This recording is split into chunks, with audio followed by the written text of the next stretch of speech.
The October 12th meeting of the Williamsburg City Council will come to order. Ms. Scott, would you call the roll, please? Mr. Zhang? Here. Mr. Pons? Here. Mayor Freiling? Here. Vice Mayor Foster? Here. Ms. Ramsey? Here. Before we begin, I'd just like to make note of the fact that we have run out of the yellow speakers cards that are normally in the back of the room. So when we get to the public hearing or open forum and we open it up, we'll go through the cards that we have, and then we'll just encourage anybody else who'd like to address the issue to come forward. First on today's agenda, we have the council minutes from September 11, 14, 19, and 20. Do I hear any additions, corrections? Move we approve the minutes. Second. Scott? Mr. Zhang? Aye. Mr. Pons? Aye. Mayor Freiling? Aye. Vice Mayor Foster? Aye. Ms. Ramsey? Aye. Next on the agenda, a matter of special privilege, the presentation of the Mayor's Beautification Awards.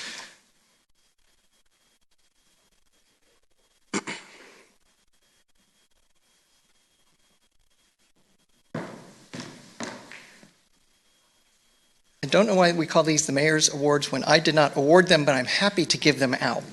It's my pleasure today to present the Mayor's Beautification Awards. These were developed several years ago to recognize those who enhance the beauty and aid in the environmental health of our community.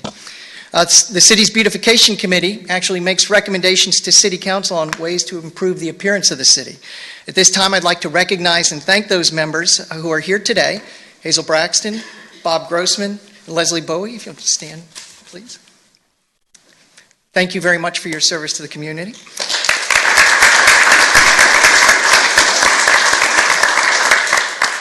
Always the chair of the committee, so if you would come up, please, and help me out. I need all the help I can get. All right. So on behalf of the city and all the residents, thank you for all the work that you do. We have categories today for business, individual, institution, and neighborhood beautification. The first is the business category, and we have two winners. Leading off is Boxwood and Berry, 417 West Duke of Gloucester Street. It was noted on the nomination form that with limited space, Colonial Williamsburg has adapted the Boxwood and Berry storefront into a delightful melange of plants and planters combined with well-designed canopies. And if I may add, the interior of the shop looks fantastic as well. So accepting the award today for Boxwood and Berry is my longtime friend, Roger Charity and Melody Mossbauer. Roger?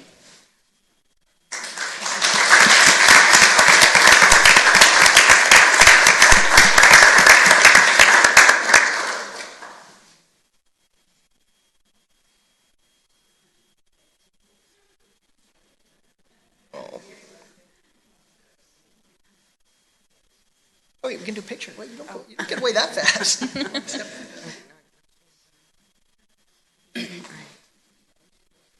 Roger in the middle. It's 5 o'clock somewhere, according to that clock. There you go.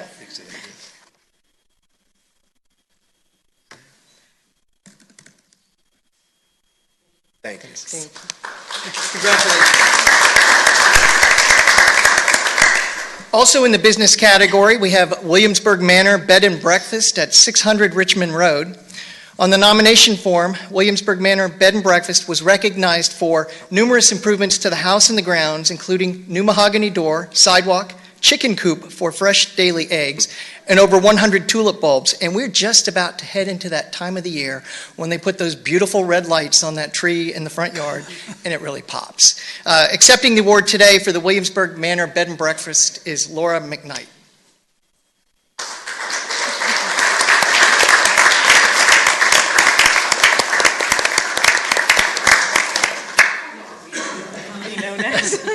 Thank you. Thank you. Thank you. Congratulations. Thank you. Wait, oops, actually. Thank you. Thanks.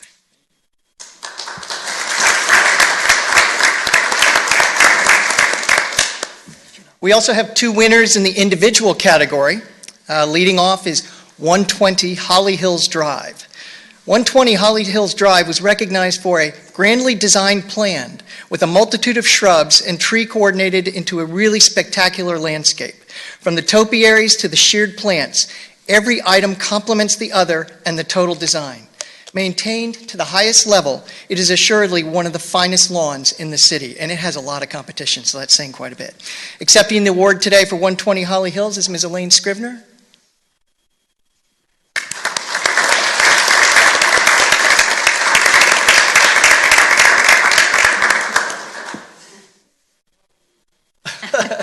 She just didn't know.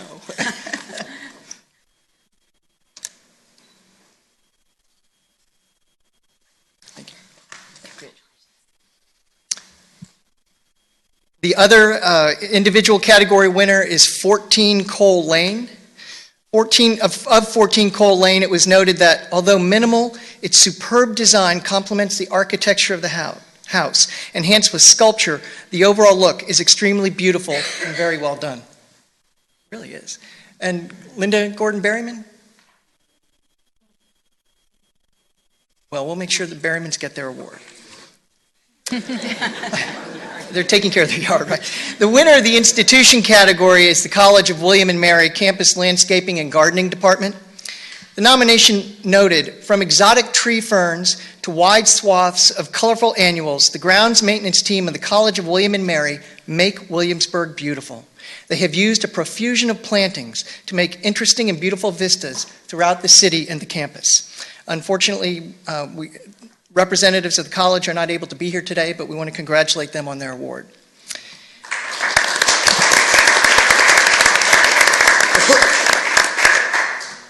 And the winner for the neighborhood category is Sterling Manor Apartments, LLC. The nomination form read, the Sterling Manor Apartments have exceptional landscaping that is maintained in a pristine manner. It is not just at the entrance, but over the entire span of the complex. Accepting the award today is Michael Alexander of the Grounds and Landscaping Department. Maybe? Well, we'll get Mr. Alexander his award too. In addition to the award certificates that are presented today, a beautification award sign will be installed on each property and it will stay there until August of 2018. This prestigious sign recognizes the outstanding contributions in the area of beautification and promotes their continuing efforts. So on behalf of my fellow members of City Council and all the people of Williamsburg and our special committee, we thank the award recipients for all you've done to make our community an ever more special place to live and a wonderful place for our visitors. Thank you very much.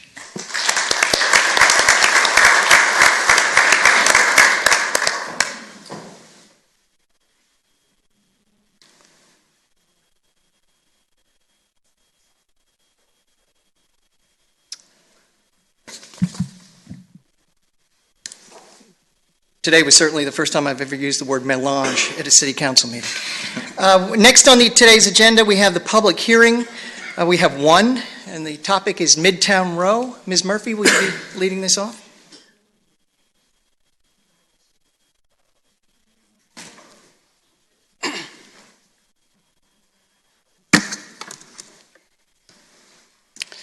Mayor Frowling and members of City Council, this is a request to redevelop the Williamsburg Shopping Center into a new mixed-use development project named Midtown Row. On the screen is the current shopping center with the existing buildings highlighted in yellow.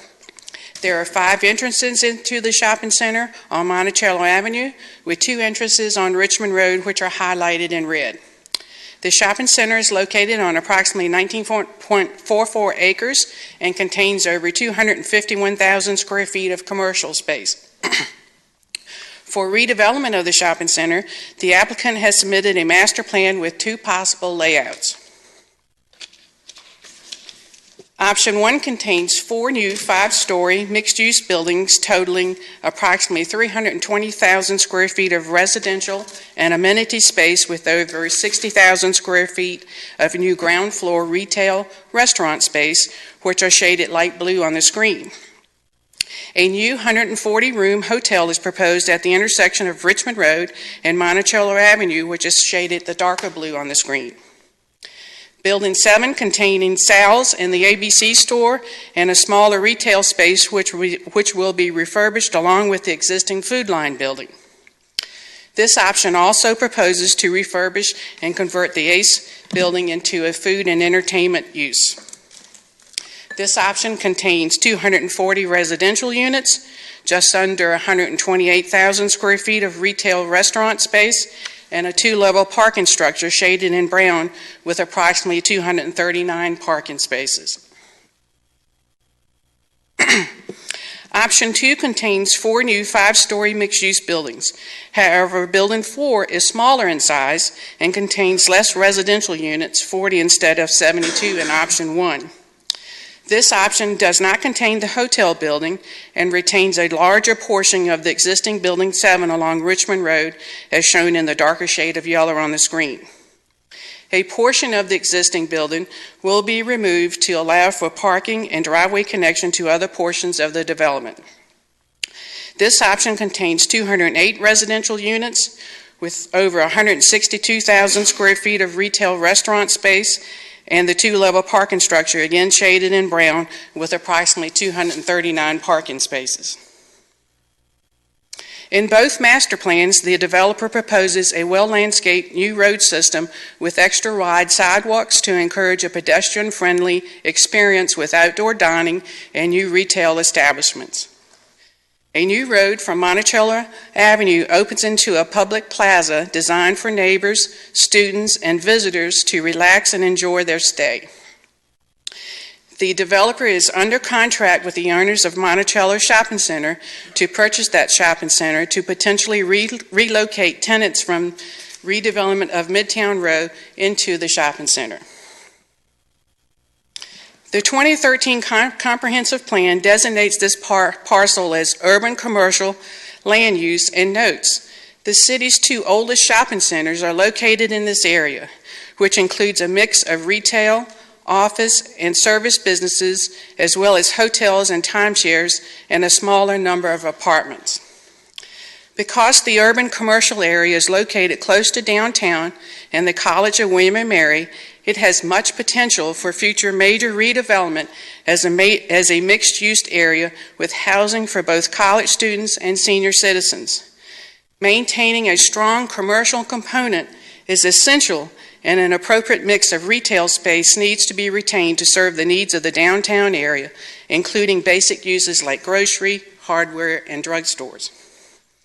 I copied specific sections of the comprehensive plan in my memo. I will cover some of the highlights next. In the neighborhood and housing section of the comp plan, it notes we should build new mixed-use neighborhoods and that the Midtown planning area has the potential to redevelop into a mixed-use neighborhood with an emphasis on student housing. It says to develop alternatives for student housing and encourages partnerships that facilitate the construction of student housing. It says regulations should encourage student-oriented housing in suitable off-campus locations to supplement the housing provided by the college. It also states positioning the Midtown planning area as a location for new student housing, which could free up affordable housing in existing neighborhoods if students move from existing single-family houses in new apartments that are designed to address student needs. Providing more student housing is important, particularly since the housing needs assessments noted that college students help to drive up housing costs. In the institutions section, it states, there is a great demand for student housing on campus and in the area surrounding the college, which has an impact on the largely single-family neighborhoods adjacent to the college along Richmond Road and Jamestown Road, and that additional student housing should be constructed on the main campus and in the Midtown planning area.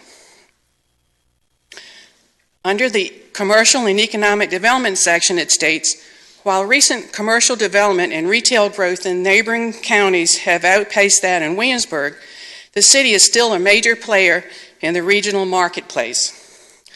But with limited land available for commercial expansion, the major mixed-use developments of Quarter Path at Williamsburg and High Street, as well as redevelopment opportunities throughout the city, remain key to the city's economic vitality. Great care needs to be taken by the city to recognize and stay on top of the ever-changing dynamics of the market and to respond to them in an appropriate manner.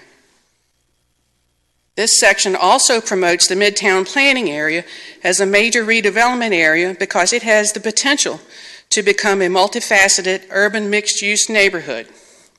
Its location close to the downtown area and to the College of William & Mary should support specialty commercial uses and is therefore Is there a potential for the redevelopment of the two existing shopping centers? Increasing the residential component of this area is important, and it is well positioned to become an important location for college student housing. It further notes the proximity of the Williamsburg Shopping Center to the college and its location on existing bus routes make it a desirable location for student housing. This property is located in the Urban Business B3 zoning district, which notes that this area is more urban in character than the Corridor Business District B2 and is therefore suitable for a mix of commercial, office, and residential uses. Because this area is served by transit and has a wide variety of commercial services within walking distance, it is a good location for multifamily housing and particularly housing for college students and senior citizens. The shopping center currently contains 868 parking spaces, excluding the leased parcel, which contains 66 spaces. Under option 1, 865 spaces are required and 1,117 are provided, excluding the leased parcel. Under option 2, 793 spaces are required, with 1,093 spaces being provided, excluding the leased parcel. The Architectural Review Board conceptually approved conceptual designs which were included in your packet of the project at their September the 12th meeting by a vote of 6-1. This screen indicates the view of the proposed development along Monticello Avenue. This screen indicates the view down College Road from Monticello Avenue and the view of the plaza. It is important to note that if approval is granted, the final design of all new buildings and changes to the existing buildings require final approval by the Architectural Review Board, which includes the final building design, materials, colors, details, etc. A special use permit is required for the parking structure, multifamily, and text changes proposed by the applicant. The following text changes are proposed to the zoning ordinance. Number 1, to increase the percentage of gross floor area of any new buildings on any lot that may be devoted to multifamily use from 67% to 80% with a special use permit as shown on the master plan. For this development, it results in 5 stories of construction with first floor commercial amenities and 4 floors of apartments. To allow redevelopment projects to reduce the yard and screening requirements as shown on the master plan is the number 2. A request to encroach into the 10-foot side yard requirements in 5 areas is highlighted in your packet along the western property line adjoining college property and Envar Nursing Home. The other encroachment is in the rear yard setback for the driveway and parking, and these areas are highlighted in orange on the plan on the screen. Number 3, to increase the height of buildings from 45 feet from grade to not more than 66 feet from grade with a special use permit. This is needed to allow 5 stories of construction for the project. Number 4, to allow a reduction in landscape open space and recreation area from 20% to not less than 15% of the total land area with a special use permit as shown on the master plan. The current site has approximately 8% green space. Planning Commission did not recommend approval of this request, and the applicant has agreed to meet the 20% open space requirement in both master plan options. Number 5, to allow up to 4 unrelated individuals with a special use permit. This development is designed and geared for students, and it contains 1, 2, 3, and 4 bedroom units. The developer proposes to rent bedrooms to students who share the common areas of each unit. Each individual is leased a bedroom along with the common area in each unit, which includes all utilities such as electricity, water, sewer, trash, internet, and cable. Number 6 was a staff request that proposed a text change to add design to the definition of student dwelling, thereby adding it to permitted dwelling unit occupancy sections and special use permit sections of the zoning ordinance as outlined in my memo. In my memo, I provided the special use permit criteria as outlined in the zoning ordinance. You were also provided a fiscal impact analysis which projects the project will have a positive fiscal impact to the city over the 10-year analysis period. A traffic impact analysis was also prepared by Kimley Horn, and a copy was included in your packet. Based on the analysis in the traffic study, the following recommendations were identified. This overhead represents the traffic improvements on Monticello Avenue. Monticello Avenue will consist of a 3-lane roadway with 2 travel lanes, 1 in each direction, a shared center 2-way left turn lane, on-street parallel parking between Midtown Row and Monticello Shopping Center, a relocated signalized intersection in both shopping centers, a 2-way separated protected bike lane, and sidewalks. Traffic signaling coordination will be required to account for the expected change in traffic volumes and traffic patterns. The existing signal in both shopping centers will be relocated approximately 100 feet to the east of its current location with redevelopment. A second entrance into Midtown Road will be constructed across from Garrison Avenue in both options. On Monticello Avenue and Richmond Road is to modify the traffic signal at Monticello Avenue and Richmond Road intersection to accommodate additional lane configuration, capacity improvements to include dual left turn movements, improved full width exclusive right turn lane, and roadway widening.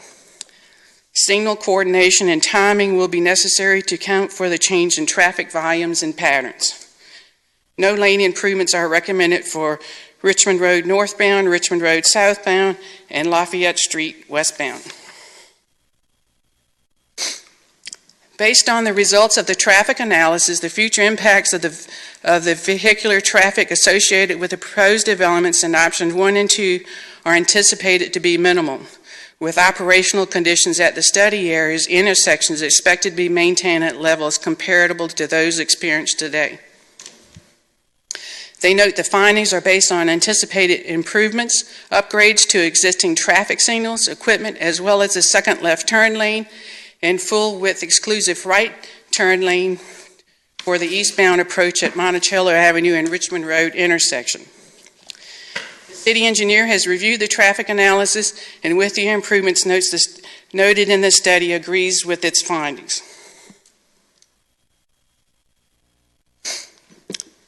Improvements along Monticello Avenue and the signalized intersection improvements to Richmond Road will be constructed by the city in 2018-19 to coordinate with the opening of Midtown Road in the summer of 2019. The developer and the city are working together to redesign Monticello Avenue to include new sidewalks, stoplights, cycle track, parking, landscaping, and street furniture. The owners of Midtown Road will dedicate to the city the right-of-way required to make the necessary improvements to Monticello Avenue for street improvements, parking, landscaping, bike lanes, and sidewalks. The city will continue to monitor and implement new timing and coordination as part of the regular city operations and maintenance. The 2 existing entrances into the shopping center will remain with some modifications to the width of the entrance closest to the intersection of Richmond Road and Monticello Avenue and this construction of the multi-use path. The site currently consists of an outdated, underperforming late 1950s shopping center on 19.44 acres with 8% open space. Redevelopment of the area into a new mixed-use student-oriented development project that has both commercial and residential uses will benefit not only this area of the city, but the city as a whole. The comprehensive plan recommends the Midtown planning area as a location for new student housing. It states that locating student housing in this area has the potential to free up affordable housing in existing neighborhoods. The proposed redevelopment of the shopping center will have the potential to prevent additional housing in city neighborhoods from being converted to rentals and for the relocation of some students in existing neighborhoods into a more vibrant area with student amenities. This project is in harmony with the adopted comprehensive plan It is located in a zoning district that allows a mixture of office, commercial, and residential uses. It is adequately served by public services. It does not result in the destruction, loss, or damage of significant ecological, scenic, or historic features, and the proposal is designed, sited, and landscaped to not hinder or discourage development on adjacent properties and surrounding neighborhoods. This proposal is supported by the policies and recommendations set forth in the comprehensive plan as noted previously in my memo. Planning Commission held a public hearing on September the 20th. The applicant, the applicant's attorney, and 18 citizens spoke at the hearing.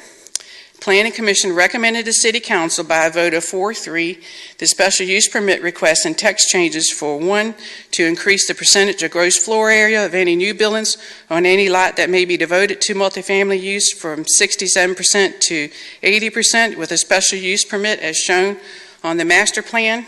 2, to allow redevelopment projects to reduce the yard and transitional screening requirements as shown on the master plan. 3, to increase the height of buildings from 45 feet from grade to not more than 66 feet from grade with a special use permit. And 4, to add design to the definition of student dwelling with the 3 conditions recommended by staff. The Commission did not recommend approval to allow a reduction in the landscape open space, and I noted previously, and the applicant has withdrawn that request. The 3 conditions that staff recommended was the developer shall dedicate to the city the right-of-way necessary to construct the improvements to Monticello Avenue and Richmond Road as outlined in the traffic study. The developer shall coordinate with the city and provide an easement or right-of-way along Richmond Road for a new multi-use path along Richmond Road frontage of the shopping center to connect to the new cycle track and sidewalks. And 3, the developer shall provide bike racks within the development which must be approved by Planning Commission as part of the site plan. The Commission took a separate vote on the request to allow 4 unrelated individuals with a special use permit and recommended by a vote of 5-2 to approve the request to allow up to 4 unrelated individuals in a 2 or more bedroom unit with a special use permit. Therefore, Planning Commission's recommendation is for PCR 17-19 is to approve the requested text changes outlined in proposed ordinance 17-17A. And for PCR 17-20 is to approve the requested special use permit request to redevelop the shopping center into a new mixed-use development project in accordance with the master plan, which contains 2 development options for Midtown Road with 3 conditions as I stated previously. I'd be happy to answer any questions you may have. Mr. Getty, the attorney for the developer, and the developers are also present if you have any questions of them. Come to council. Any questions for Ms. Murphy? Not this time. Ms. Murphy, you mentioned that the plan was conceptually approved by the ARB. That's correct. And that it will go back to them for final approval on materials, colors? That's correct. If council approves the master plan today, the next step in the process would be for the developer to finalize a site plan for the project, and as part of the final site plan requirements, the Architectural Review Board will have to approve the final design of the buildings. And for the site plan review, is there like a checklist that is used to be sure certain things are met? There's a whole section in the zoning ordinance that talks about what's required on the site plan. So that's reviewed by staff. It goes to the site plan review committee, which is 3 members of Planning Commission. Comments are addressed by them also. The applicant then goes back and revises the site plan if there are any changes that are needed, and then it would come forth to Planning Commission for final approval. And before it can come forth to Planning Commission for final approval, again, it has to have Architectural Review Board approval for the final design. Thank you. In the master plan, there's 2 options. That's correct. Both of them, and then we're to guess which one they're going to provide, or Will we make a recommendation? Will I we think- approve one or the other? The applicant is seeking approval for both options. Council, of course, has the option of approving both options, one option, one of the options, both options, or no options. It's up to council as to what options you can approve as far as the master plan. So assuming we approve the master plan with both options, how would we know which option we'll end up with? I would believe he'd have to state that before when he comes in for his building permits as to what option he would be going for, and it would also have to correspond with the site plan that's submitted for the development. That's all the question I have right now. Ms. Murphy, thank you for your presentation. Quickly, just to jump off Ms. Ramsey's question, I know generally the Architectural Review Board meetings are open. That's correct. For this one, when it gets back to them, assuming it's decided one way or the other, but if it does, if it goes back to the ARB, does the public have an opportunity to sit in on those meetings? Is there like an open session part of it, or can you... I'll answer this question. The Architectural Review Board is a public body, and their meetings are required to be open to the public. Okay, so there's public notice and all that. Okay, just wanted to make sure.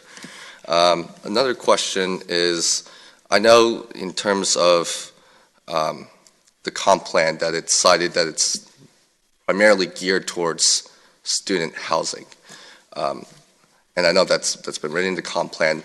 Another thing that has been front and center throughout at least the 4 years I was here as a student was this discussion about young professional workforce housing and those options. So when you were having conversations with the developer, with the city staff, and going over this plan, was that even considered? Because I notice all of the buildings that we are going to be voting on today are all student designated, with the planned development college designation. So what was kind of staff's thinking? That was discussed, and I think the applicant's attorney will address that. I think Okay. these are not just all for students, that some of the 1 or 2 bedroom units could be for young professionals. It also could be for graduate students to attend, but I think the applicant's attorney will address that with you. So let me ask you then, what is the difference? Because I noticed that with this application, they've used the planned development college designation that we've seen in other parts of town, and particularly around the Midtown neighborhoods. And I also know that we've had a discussion. We have a zoning designation called the planned development housing zoning, which Mr. Ponce has used for his motel redevelopment. So what was staff's reasoning? This is not a rezoning. This is currently zoned B3. Sure. It's not changing to Understood. planned development college. So Okay. under the B3 designation, you can get a master plan if you meet certain conditions. So this is not a rezoning request. This is a text change request and a special use permit request. Okay. And just one final question. In terms of the ARB discussions and among staff discussions, with one of the SUP requirements, it cites is the project in harmony with the character of the adjacent properties and surrounding neighborhoods. Kind of what was the thought process when there was the cool and edgy concept, the second conceptual review when it came back? I noticed some of the more adjacent properties around Richmond Road are not necessarily, they're still brick and kind of the more traditional buildings that we know. I'm thinking about like the Walgreens, the Staples buildings, and you can go further down. So kind of, what was staff's or ARB's? I can't answer for what ARB did at their meetings and for the sure, design, okay. but Sure. the design review guidelines were recommended by the Architectural Review Board. They had a public hearing at Planning Commission, and City Council ultimately adopted the design review guidelines. So if you design something that's in accordance with the design review guidelines, it doesn't necessarily say that modern buildings are not allowed in the city.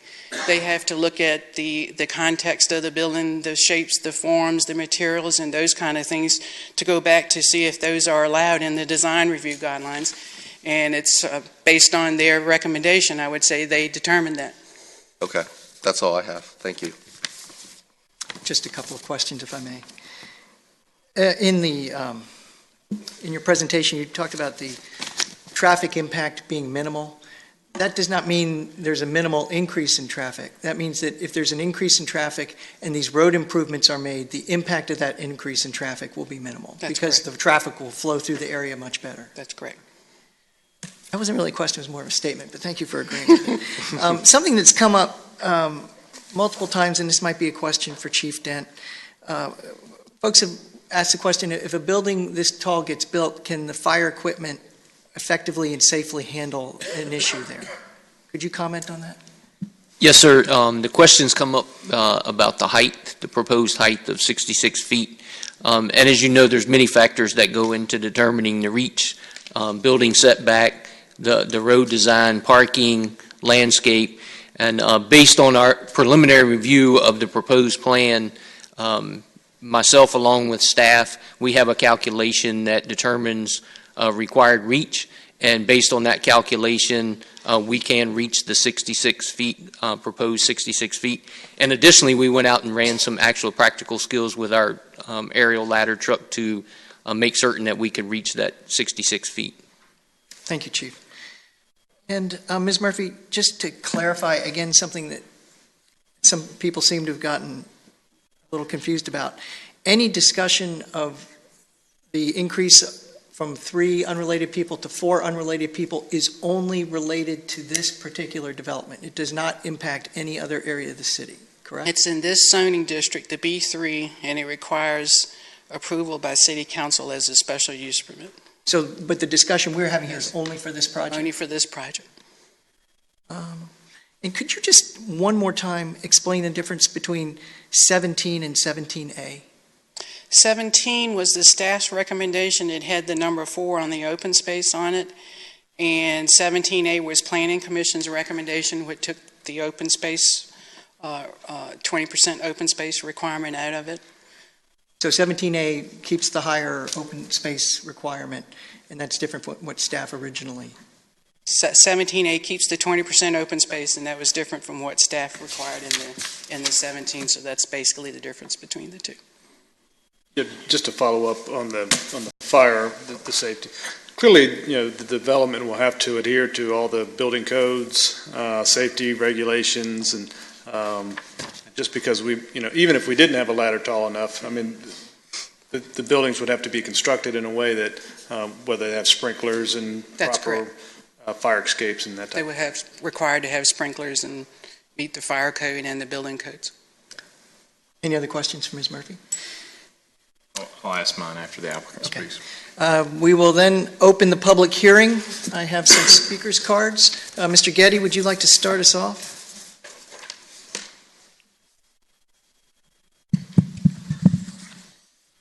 Mr. Mayor, members of council, ladies and gentlemen, I'm Vernon Getty of 1177 Jamestown Road. It's my pleasure to be here representing the applicant. Also here is Mr. Mike Jacoby, the CEO of Broad Street Realty. I'd first like to thank your administration and staff for working with us on this application. They have done their usual professional and thorough job, and they're a pleasure to work with. We obviously agree with their recommendation of approval, the recommendation of the Planning Commission, the recommendation conceptual approval from the Architectural Review Board. I would also like to thank the Economic Development Authority for their support. Williamsburg Shopping Center was acquired by a joint venture of Broad Street Realty and Lamont Street Partners, both of Bethesda, Maryland, in January of this year. They have the Monticello Shopping Center under contract and will close next month. The new mixed-use retail residential portion of this project is a joint venture of Broad Street, Lamont, and the Bridger Corp. Of Jackson, Wyoming. Broad Street and Lamont are very experienced owners, developers, and managers of retail, multifamily, office, and industrial real estate with more than 5 million square feet of primarily retail and multifamily properties under their control and management. Bridger Corp. Is a very experienced developer and manager of multifamily projects and has done, and geared towards students, and has done several with successful projects in a number of other college towns. Midtown Row will encompass both the Williamsburg Shopping Center before you today and the Monticello Shopping Center. Review briefly the existing state of affairs, if you will. The two shopping centers contain a total of about 374,000 square feet of retail space, of which 187,000 is vacant at this time, and much of it has been vacant for years and years. Virtually no public space in the centers. There's virtually no open space, and the centers. They're functionally obsolete. I think there's universal agreement that these are properties that should be redeveloped and revitalized. Now to Midtown Row. The goal of the development is to create a walkable, urban, mixed-use, retail, residential, entertainment hub that is successfully integrated into the community. It will be an exciting place to live, shop, eat, and simply hang out. Retail, food, entertainment, and public portions will attract local residents, tourists, and residents of the project alike. Longtime popular local businesses will be retained, and new and exciting businesses will be brought in. This will be a place where young people out in the workforce, graduate students and undergraduate students will want to live. Bike paths and sidewalks will connect the development to the college, to downtown, ultimately out to Newtown. This is a great location. It's in close proximity to the college in downtown Williamsburg. It has Richmond Road frontage. It's bisected by Monticello Avenue. The city has recognized the desirability of this site and the need for redevelopment in your comprehensive plan, your economic development plan, and in your goals, initiatives, and objectives. When complete, Midtown Row will have about 240,000 square feet of retail space, a reduction of 134,000 over the existing condition. Folks worry about retail vacancies in the area. This reduces and right-sizes the retail here. There'll be approximately 330,000 square feet of residential space with about 20,500 of amenity space on the first floor of one of the buildings that accompanies that.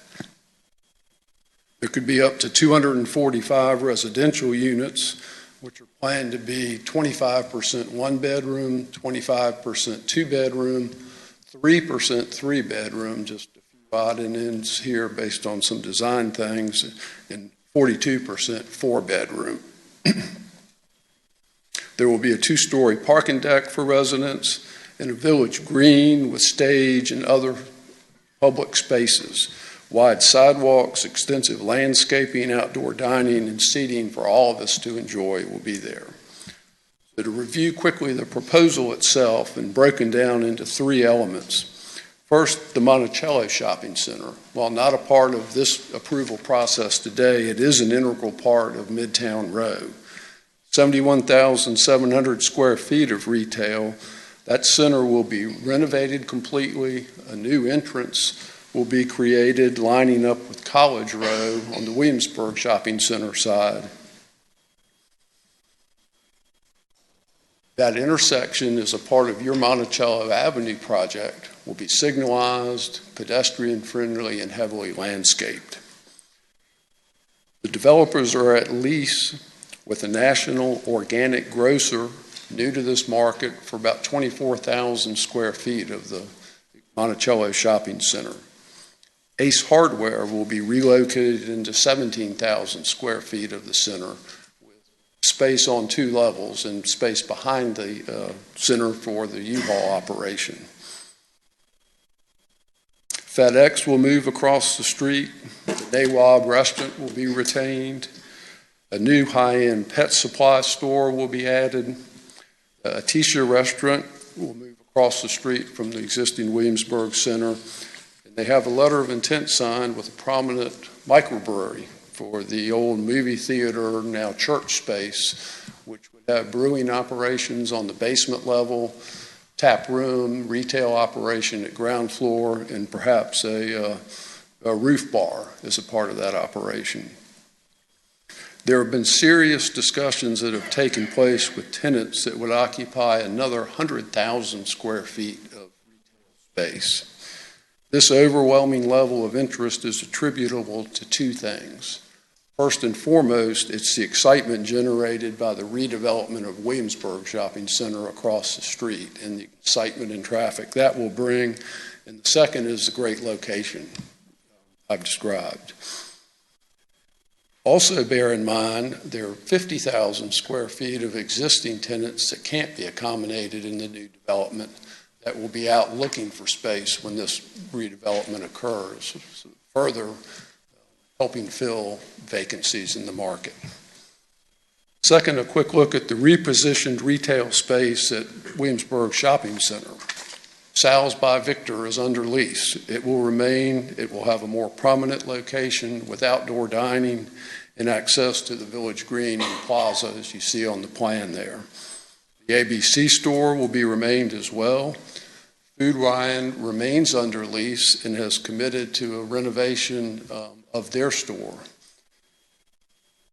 Finally, Marshall's will be relocated and right-sized to the Richmond Road side of the project, making this entire thing possible. Ace moving across the street to the Monticello side, that building will become a food art hall with coffee, beer garden, food kiosk and vendors, public art, artisan displays, outdoor seating, and again, fronting on the plaza with ready access to the Village Green. Finally, the 4 new mixed-use buildings. As Carolyn mentioned, there's approximately 61,000 square feet of new high-quality retail along College Row and Monticello Avenue. The plan is to have 17 to 18-foot high podiums, if you will, giving you a 15-foot high ceiling in the retail. Retailers can customize their own storefronts. The building facades on that floor will all be brick. Different shades on different buildings, but all brick. There will be pedestrian-friendly wide sidewalks, outdoor dining and seating, and on-street parking. The residential development above, we and everybody has called it student-oriented. I think a better term for that is young person-oriented. The units are open to anybody, of course, under fair housing laws, but they are designed to appeal to young people, young professionals, young folks in the workforce, graduate and undergraduate students. As I mentioned, 25% of the units are one bedroom. There's no difference between these units and any one bedroom apartment anywhere. Rental structure will be a full service rental rate. They're anticipating for a one bedroom apartment, that rate would be about $1,250 or so a year, which rent, utilities, internet, cable, trash collection, the whole shooting match. We think that's not only affordable, there in other local jurisdictions that have definitions of workforce housing, this would fall within that definition. I think the 2-bedroom apartments will be equally attractive to young people. Certainly the 4-bedroom apartments will be primarily students. That's the market for those. That's who will be attracted to them. Frankly, this is not a development that we think will be attractive to older folks like me or to young families with children. Projects simply can't be all things to all people and remain economically viable.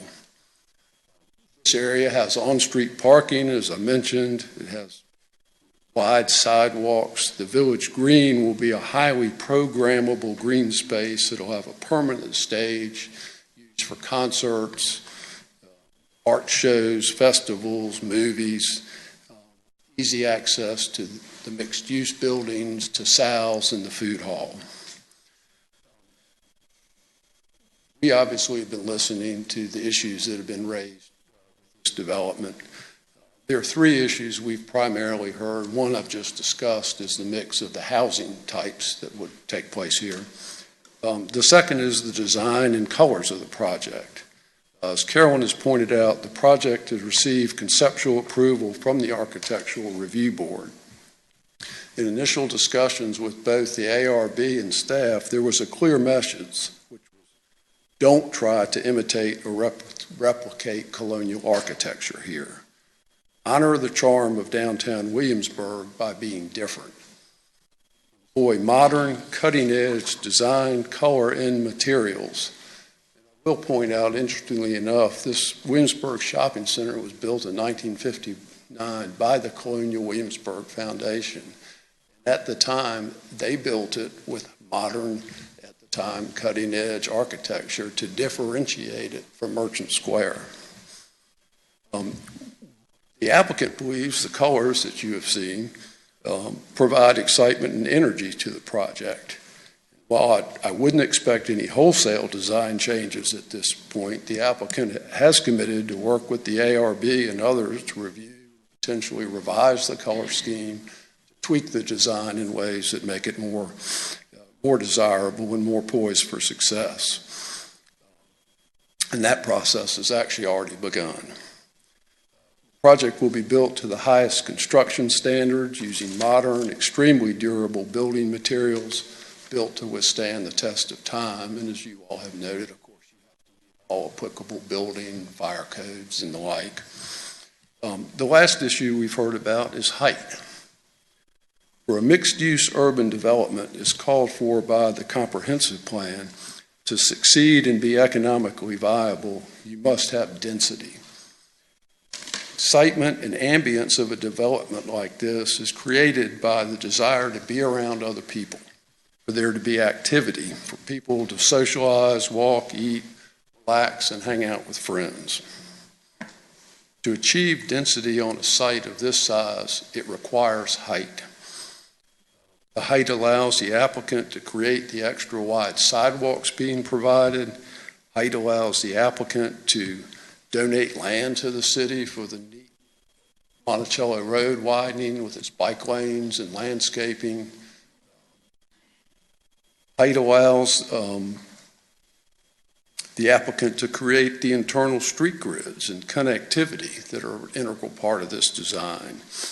It also allows them to significantly increase the open space on this site from its current 8%, as Carolyn has discussed, to the 20+% that will now be required, adding additional landscaping to the site. It also allows the first-class retail experience created by the high podiums and ceilings in the retail stores in the mixed-use buildings. Comparable height to these buildings, I would point you to Sterling Manor Apartments you mentioned earlier in your award ceremony. Measured from grade to the top of the roofs there, they're approximately the same height as these buildings would be. We don't suggest this height's appropriate everywhere in the city, or frankly, perhaps anywhere else in the city, but it is appropriate here in the middle of this commercial redevelopment. And finally, this offers significant benefits to the city. This is an investment by reputable first-rate developers of over $100 million into the city of Williamsburg. It creates a new, exciting, vital, mixed-use place. Revitalizes a key location in the city that has been in decline for many, many years. It has a great mix of existing and new retail tenants. Create a safe, fun place for students to live. It'll keep and attract recent graduates and other young people in the workforce. Attracting students now in rentals in neighborhoods, some of the surrounding neighborhoods, as you know, have 70 to 80% rental rates now in them, has been a long-term goal of the city and is specifically mentioned in your comprehensive plan. This creates the opportunity for families to locate in the houses that might be vacated by students moving here. It will generate substantial tax revenue to the city, a real shot in the arm to the city budget from this. And it's consistent with and implements your comprehensive plan, your economic development plans, your goals, initiatives, and objectives. I'd submit to you this is a once-in-a-generation opportunity for the city. Urge you to follow the recommendation of your staff, Planning Commission, ARB, and Economic Development Authority, and grant approval. And of course, we'd be glad to answer any questions of us. We may come back to you, Mr. Getty. Okay, thank you. I think there's some other folks who'd like to speak also. I think there might be. Mr. Jacoby, did you want to say anything at this time? Okay. First, the next speaker's card that I have is Lee Hoagland.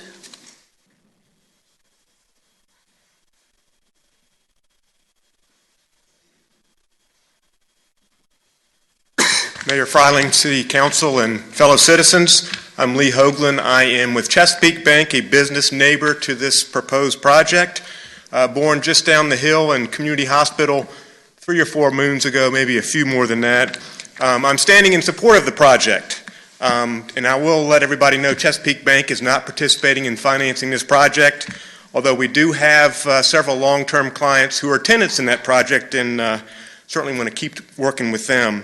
I'm not up here to opine on the architecture or the colors, but this is an extremely important gateway to the city, and I think we need to look at repurposing a 1950 shopping center. It's half empty now, and we can have that, or we could have a new vibrant city center with the density necessary to support local shops, restaurants, and most importantly, community banks. We often talk about keeping our William & Mary graduates in the community, but we have too little to offer to them with a lot of stuff that dates back to my childhood. No, the project is not 2-story colonial buildings. The beauty of this also is that it's private enterprise. From what my understanding, the developer's not asking for any city money or taxpayer money to support this project. But as also has been discussed by Mr. Getty, this is a significant source of tax revenue for the community. And as many area hotels have closed, shuttered, have been repurposed, a great way for the city to continue to diversify their tax revenues. Thanks for the opportunity to share my viewpoint. Thank you, Mr. Hoagland. Next speaker's card we have is Nancy Canning.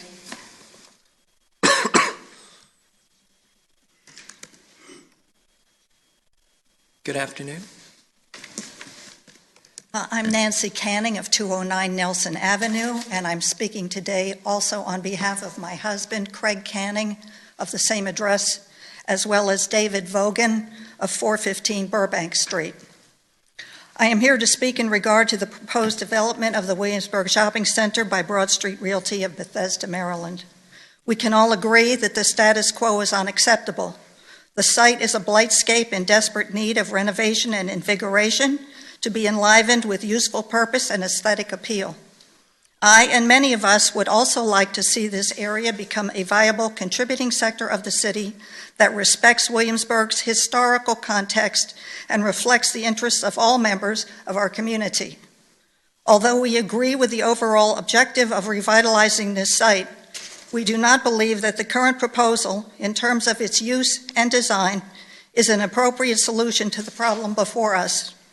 1, does the proposed site plan respect the unique historical and architectural context of Williamsburg? 2, does the proposal really represent the best interests of our community? 3, have the likely profound consequences, both short-term and long-term, of this proposal been given due consideration? Surely there must be other possible solutions that will prove to be more acceptable in meeting our common objectives. Is there a reason why a proposal of this magnitude, with such a potentially profound impact on the city, has been open to the least possible public input required by city code? There has been no opportunity for open forum discussion, no, quote, conversation with citizens.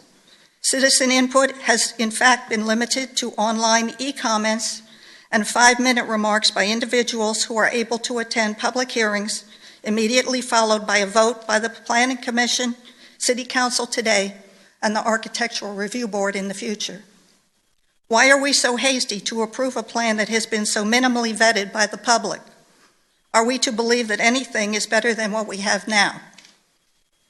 Not only does the proposal raise serious concerns about its fundamental purpose and aesthetic appeal, it also calls for changes in the existing city code provisions that have served us well up to now. 5-story buildings as high as 66 feet, that's almost 50% taller than the existing permissible building height of 45 feet. Student, quote, designed dwellings permitting 4 unrelated individuals in a total gross floor area increased to 80% of each residential building over the existing permissible 67%. I was going to say the outdoor green space was reduced from 20% to 15%, but I think that has been corrected. What is wrong with this picture? I was going to say everything, but I will say almost everything. The student rental purpose of the project, the scale of the buildings, the residential density requested, the building materials and color scheme. Broad Street Realty CEO Mr. Jacoby's expressed belief that the use, scale, footprint, and edgy appearance of this site will provide an inviting and appropriate, quote, gateway to what the city website calls Virginia's colonial capital remains highly questionable. In conclusion, I urge you to reject the variances requested today. In my view, the current proposal is ill-conceived, inappropriate, and short-sighted. I urge city staff to rework the proposal in conjunction with Broad Street Realty in order to construct an alternate plan that adheres to existing city regulations and that better addresses the objectives that we all share. Those who live here, as well as our many out-of-town visitors, treasure Williamsburg as a unique gem of a city renowned for its charm, its colonial heritage, its embodiment of style and good taste, its quiet refinement, and its timeless elegance. We would like the unique characteristics of Virginia's colonial capital to continue to prevail. Thank you. Thank you, Ms. Canning. Well, we've exhausted our speakers' cards. So now I invite anybody else who'd like to address council. If there are a number of people, we might want to form a line or just come up one at a time. And when you approach the podium, if you could please provide your name and address for the record, that would be most helpful. And if you could keep your comments to 5 minutes or less. Thank you. Take one. Okay. I'm Lisa Noon. I'm CEO of the Williamsburg Area Association of Realtors. And we have submitted a letter in support of the concept of this proposal, but we do just want to submit the following comments that this proposal, which we do support, again in concept, provides additional student housing, which will take some pressure off of the nearby town and gown issues that impact the area's neighborhoods. More student housing, as proposed, reduces student rental housing pressures in our residential neighborhoods. And that's certainly something as a body of realtors and real estate professionals that we would support. This proposal offers additional affordable housing, again, another area where we have concerns. It supports workforce housing and young professional housing, all of which we have supported over the years. This proposal also offers opportunities for placemaking being sort of a new term that's used these days for urban planning design and opportunities for people to gather. And so we have supported this concept and we believe that this would provide that as well. The proposal also offers future commercial opportunities that will inject new vibrancy into that area of the city. And finally, this proposal is a redevelopment of a section of the city that for years has been struggling with its identity, with its anchor tenants, and with vacancy issues. It's for these reasons and because of our mission as an organization that supports private property rights and property values that we would stand here to support this proposal and concept. Thank you. Thank you very much. Mr. Godden.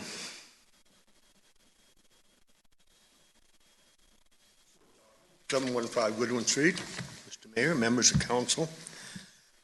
If the developer successfully rents all or most of these units to students, which was originally the intended goal, as I heard in previous conversations, why would non-students want to go there? Especially, as might be expected, the retail, entertainment, and food options will be geared more to the retail, to the students and student budgets and tastes. Would this project really result in a revitalization of the Williamsburg community of the shopping center, or merely represent a replacement of the center by an upscale college dormitory? What happens during the 3 to 4 months when the students are not in session? This area turned into a ghost town? Can retail establishments survive on 8 to 9 months of student business alone? Or will the lease terms permit students to Airbnb their apartments for those 3 or 4 months, perhaps giving a boost to retail, but certainly impacting our local hotel industry? What happens if the college changes its policy on off-campus housing? The college will always fill its dorms first. Perhaps a better way to go has been hinted at today, but I'd like to see it stronger as far as the conditions laid down by council, is to encourage a broader demographic mix of renters by limiting student housing to 1 or 2 buildings, and by designing apartments, lease terms, and amenities more attractive to non-students in the other buildings. Finally, I am not an architect. However, the present design, frankly, looks like everywhere USA, and where the Whole Foods is in Richmond certainly comes to mind in that regard. It does seem a far better job could be done to ensure that design complements, not saying it looks just like downtown Williamsburg, but complements and does not clash with Williamsburg values. Thank you, Mr. Gunn.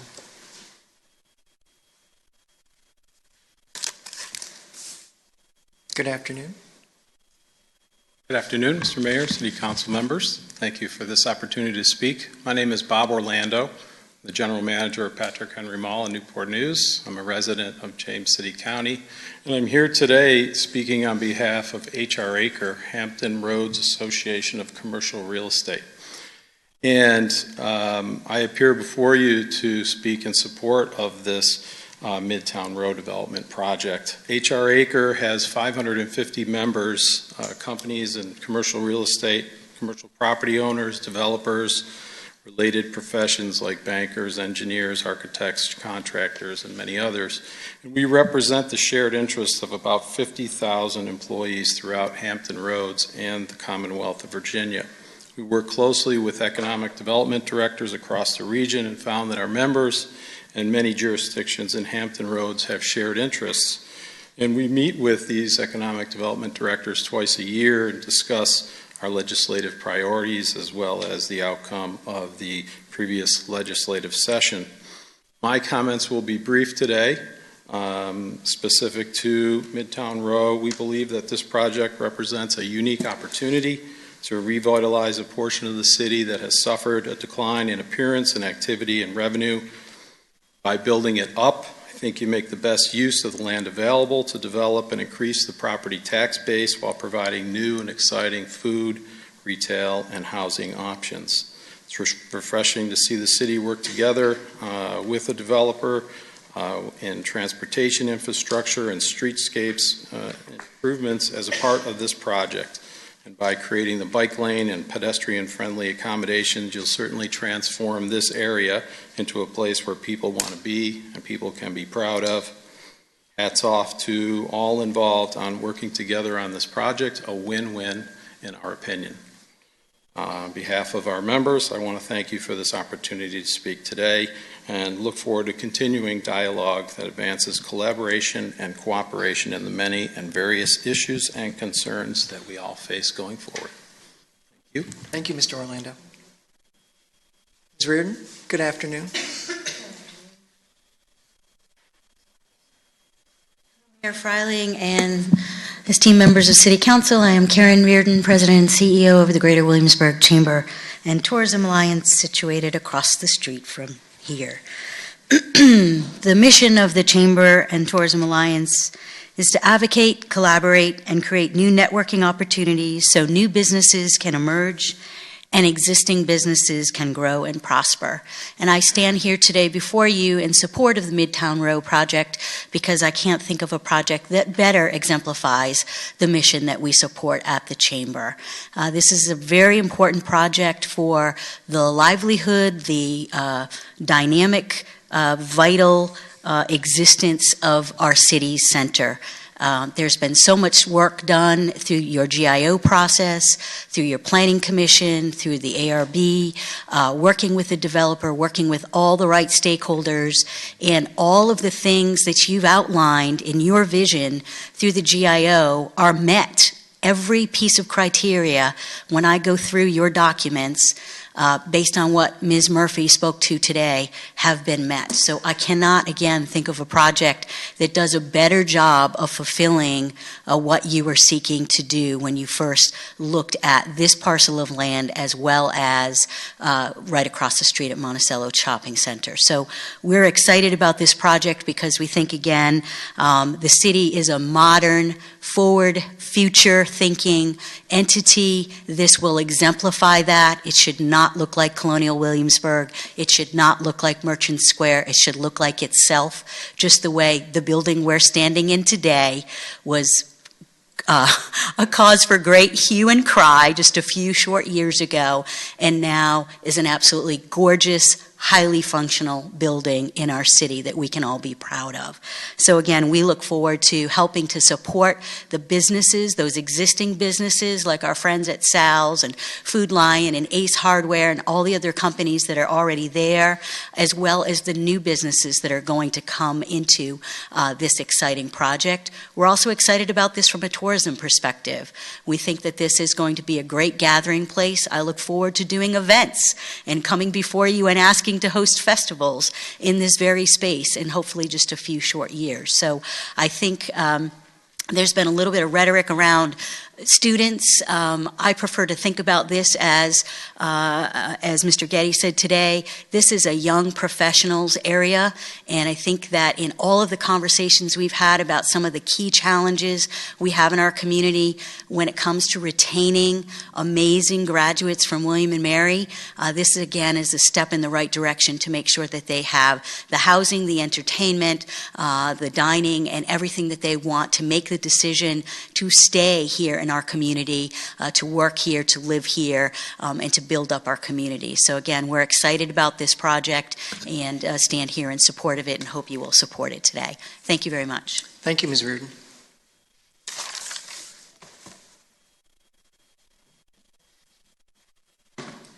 Good afternoon, Ms. Vinciguerra. Good afternoon, Mr. Freiling and members of the council. I'm Lucy Vinciguerra. I live at 727 Richmond Road. I submitted to you all comments last night via email, so I won't reiterate all of those. On the whole, I support redevelopment of this area. I understand it is needed, but I do have some concerns. First of these is option one, the motel. The council, the planning commission has already acknowledged that the very low occupancy rate of motels that are currently existing. In fact, the city already tore down one directly across the street from this and converted another one just down the road. There is no reason to think that a motel built there would succeed, and it would just take business from other motels that are already in existence. Also, we would like to save the trees and the view on that corner to preserve our small town feel. I do not think a motel right on that corner is appropriate, so I'm definitely against option one. The second big concern is the 5 stories, the request for the height waiver. As you saw in the emails that I sent you last night, the responses that people commented on Facebook.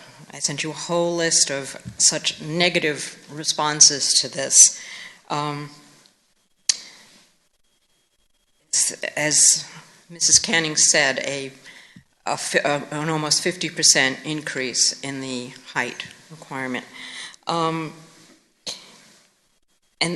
Sterling Manor, if you wish to compare it to that, they have pitched roofs, which makes a big difference. And also, if these buildings looked anything like Sterling Manor, I think you would find far fewer objections to them.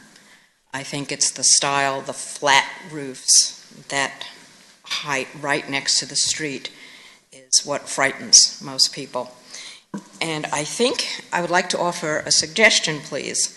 I'd like to propose a compromise that the buildings of the currently allowed 45-foot height would be, if you had those closest to Monticello Avenue, and then perhaps step them up, allowed the higher buildings on the interior of the project. I think that would alleviate most people's concerns. And also, adding pitched roofs would be more in keeping with the general feel of Williamsburg, rather than the flat roofs. In this area, yes, I agree that this building is nice, and this little area is totally different from the rest of Williamsburg, but I think in that area, what visitors and the rest of Williamsburg would like to see is something closer to Sterling Manor Apartments. I do have another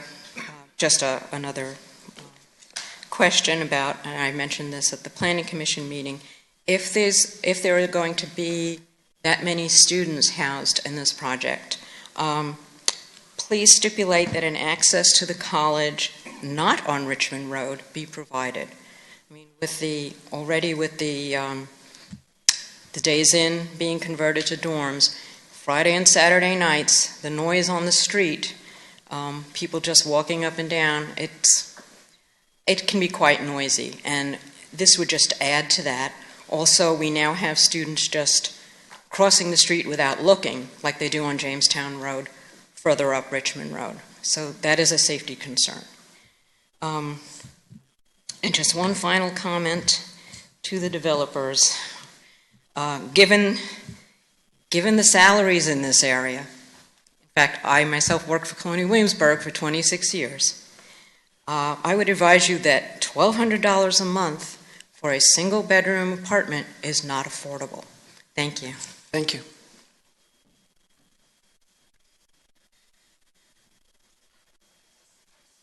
Good afternoon. How are you? My name is Diana Luzinski. I live at 110 L Woodley. I just want to make a comment about the gentleman. He said something about awnings on the retail. He said that they were going to have their own awnings. All the awnings should be consistent. I think it would look really bad to have different styles and colors, etc. And also, I'm glad that this is for students, but seniors want this too. We want to be closer to town, so the next time, please make a development for the seniors. We want to be able to go to supermarkets, we want to be able to go to coffee shops, we want to be able to walk everywhere, and unfortunately, there aren't any rentals for us. And there are a lot of people in these larger communities that are between 75 and 85, and before they go to the assisted living, they want to be able to live closer to town and have the same kind of amenities. But we want big balconies, because that's what we have now. We have a lot of land around us, and we would like to have a balcony so we can put a flower pot and sit outside. So please think about that. We're going to actually do something in the three communities. I have friends that we're going to write an editorial and say that this is, I think, what's needed. And a lot of these places now with the shopping centers, it's so sad to see them empty. And I don't understand why they're not taking over those spaces and making those the lobbies and the rec rooms and the laundry, and then build up and build apartments. And we don't want to overlook parking lots. We want to look pergolas and maybe some green space. So all those big parking lots that now have no cars because there's no stores and no retail, they can make those over into green spaces and then put pergolas and be able to use all of those empty shopping little retail places. So please think of the people that are going to be seniors who want to sell their big houses and want to live closer to town and be able to walk everywhere. Thank you.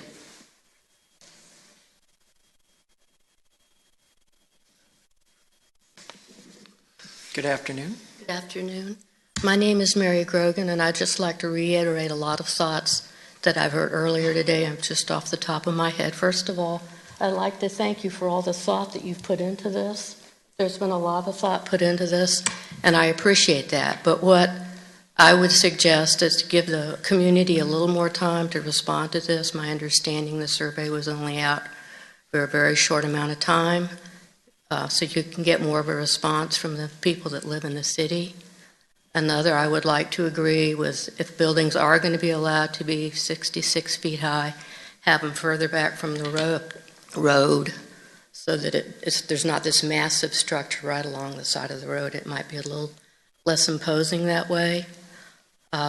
I would suggest that $1,250 a month is not an affordable housing rental for a lot of the people that live here.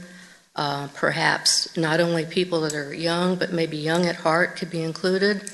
As the lady said, seniors would like to be included. I'm sure we have a large service industry here that this community needs, that they might be considered as well. I'm glad to hear about the FHA rules.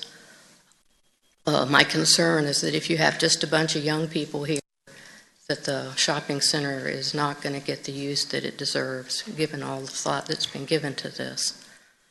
I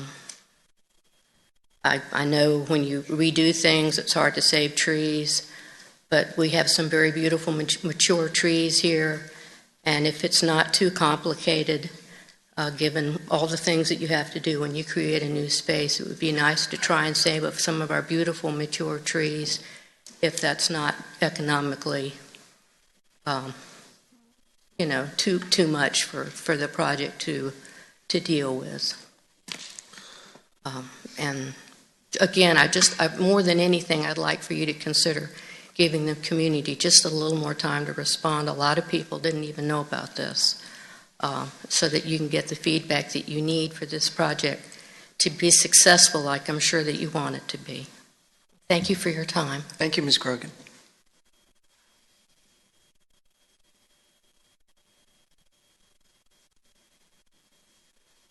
Good afternoon, Dr. Whitley. Hello, Mayor. Members of the City Council, I'm John Whitley. I live at 110 Governor Berkeley Road. The first iteration of this project was the informal presentation to the ARB. I referred to what was presented at that time in some of my North Carolina terms that I probably won't use at this time, but I refer to it as ugly. There has been some progression. There's some areas that I have concern about this. It's the population, health and safety, energy use, and correlation. Looking at population, I'd love to see some way that focus can be on upper level students, graduate students, and young professionals.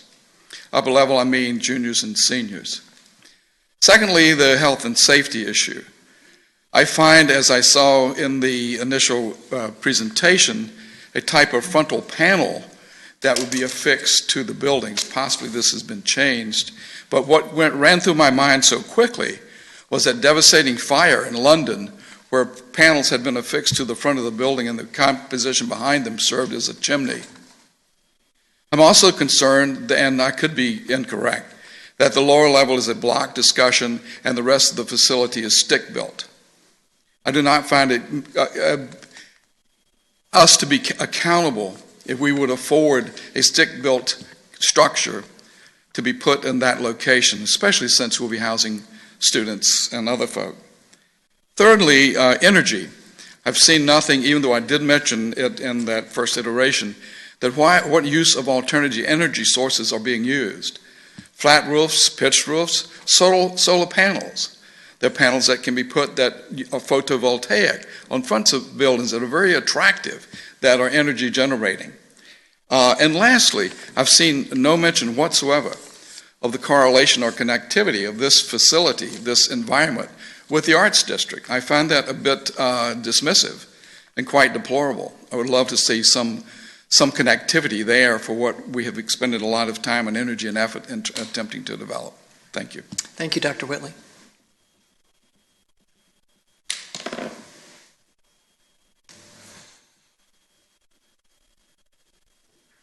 Good afternoon, Mr. Overy. Good afternoon, members of City Council. Thank you for the opportunity to speak. As you know, I serve at your pleasure as the Vice Chair of the EDA, also in a business in the City of Williamsburg, but I come before you this morning, or this afternoon, as a citizen who lives about 6 blocks from this project. And I want to address 2 issues. One is the height and density, and the other is the aesthetics. On the height and density, because this is a flat area with trees around it, the height, I believe, will be simply not an issue until you're actually inside the project. It's not visible from any distance. Again, I live about 6 blocks down Richmond Road from this project, and I think the height will not be at all objectionable once the project's complete. It's also necessary for the density. We've talked about density in this city and tried to find places where we could concentrate density, and this is a perfect place to concentrate density, and the density is necessary to make it economically viable. So I am strongly in support of the 5 stories because I think it will be necessary to make it successful, and I think it will not be at all objectionable to the surrounding neighborhood. With regard to the aesthetics, those are details that can be worked out ahead of time. I'm not quite sure why it's a Virginia Tech red instead of a William Mary green, but that can be worked out later. Those things the local community will have plenty of opportunities to have input on. But I strongly urge you to support this project. This is a historic moment for the city. It's a tremendous opportunity, and I strongly encourage you to support this and get this process rolling today. Thank you. Thank you, Mr. Over.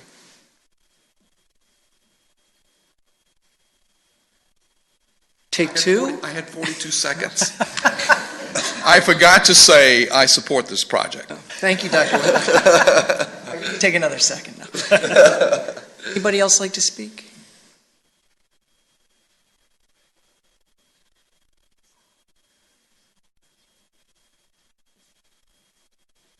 Good afternoon, Mr. Singley.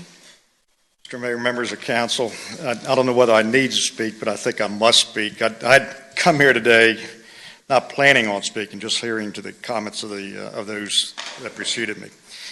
But for full disclosure purposes, I need to tell you all that first thing, my firm is RJS and Associates. We're located across the street. We've been doing business in Williamsburg for 35 years in commercial real estate brokerage as well as development. I was raised in James City County. Currently, my firm has the Monticello Shopping Center. We're representing the Fowler family that owns that property under contract with Broad Street. Dealing with Broad Street versus DLC, which is the previous owner of the Williamsburg Shopping Center, is like it's day and night. They're professionals. They've been in this business. They know what they're doing. More importantly, they have the funding, the capability to perform what they're proposing to you today. The DLC with the development with the Williamsburg Shopping Center, when they bought it from Federal Realty is the one who actually did the design right now, which converted it from the 1950s design to that with the mansards and everything out front. They invested a lot of money in it. DLC, on the other hand, took this property and over-leveraged it and ran it into the ground with deferred maintenance. And that's why we're here in front of you today.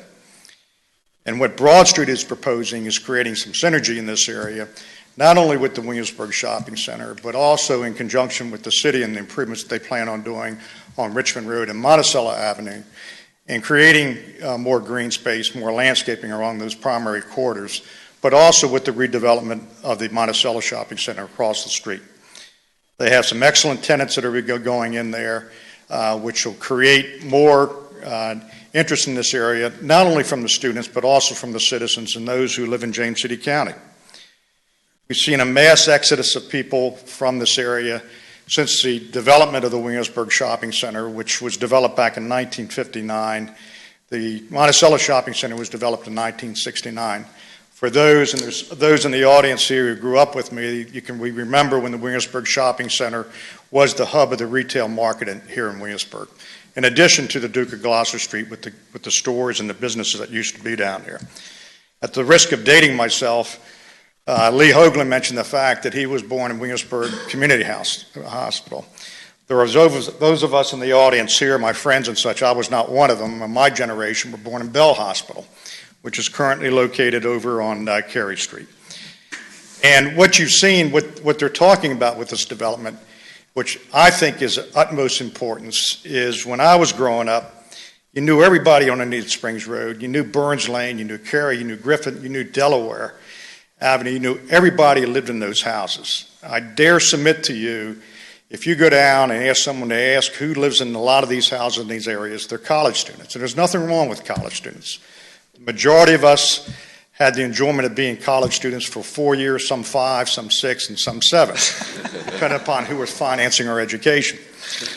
But they're an integral part of the community. But what I see happening is if this is developed and you end up with college students congregating and living in this area, making it vibrant once again, in addition to having young professionals, that you'll take those individuals that are living in substandard housing elsewhere in this marketplace, you take the economics away from the individuals who are buying these houses and renting them to college students. And you're taking them out, and you're going to be able to make them available. I would submit to you, will make them available for new families to move into the marketplace with young children and have affordable workforce housing for those that work in the retail and other businesses in this market in here. But when you lose that part of the neighborhood and you put students in there, in the majority of cases, you are losing the flavor of the community and people who can serve on council, on commissions, and those of us who have looked at the different committees and such, and there's multiple committees for the government, there's multiple committees for nonprofits in this area.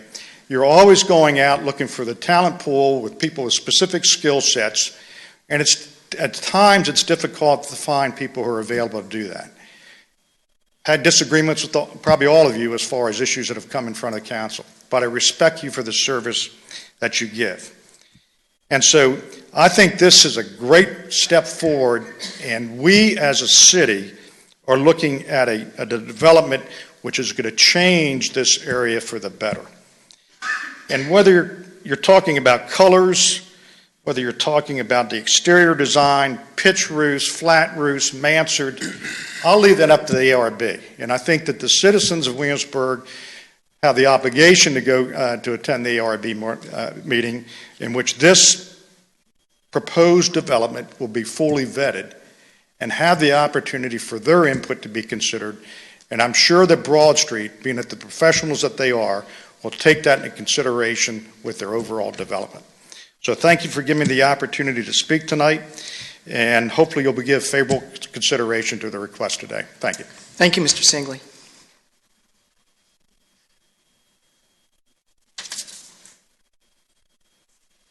Why is everybody so shy? Anybody else? Okay.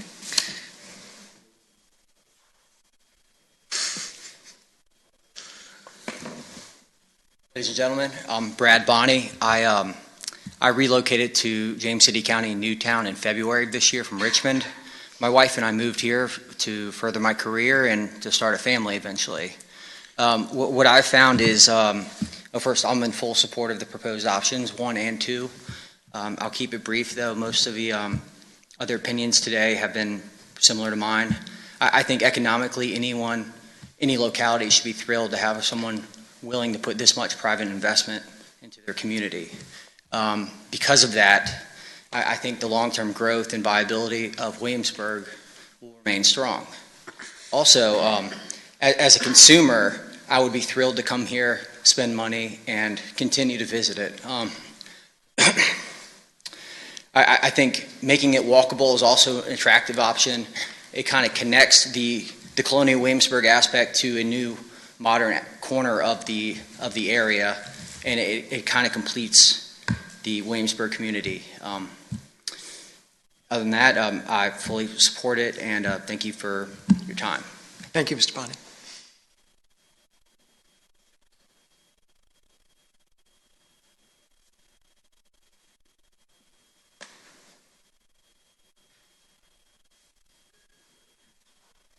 Hello, Mr. Mayor and City Council. First of all, I want to apologize for my attire. I know it's a little light compared to everyone else. I wanted to thank Broad Street Realty for proposing these several options. I'm in favor of both of them. I can't comment on what Williamsburg was like in the 60s, 70s, or 80s. I wasn't alive then, and I certainly didn't live in the city then. But I can comment on what Williamsburg should become and what it can become. And it's a place that is welcoming and friendly to young professionals and to entrepreneurs and business owners. And I think these proposals and these options do that. As someone, I'm a graduate student, and I'm thinking about staying in the Williamsburg area after I graduate. And talking to some of my peers, it's things like these that make us want to stay. Not the current Williamsburg Shopping Center, which really needs renovation. And yes, it's not perfect.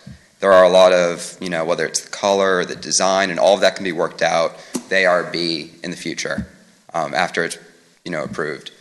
But something like this needs to be done, there needs to be change, and I'm in full support of it, and I hope the city, comes around and supports this as well. Thank you. Thank you. Would you be kind enough to give your name? Oh, and yes, address? sorry. My name's Brian Meyer. I live at 1400 Middle Street. Thank you, Mr. Meyer.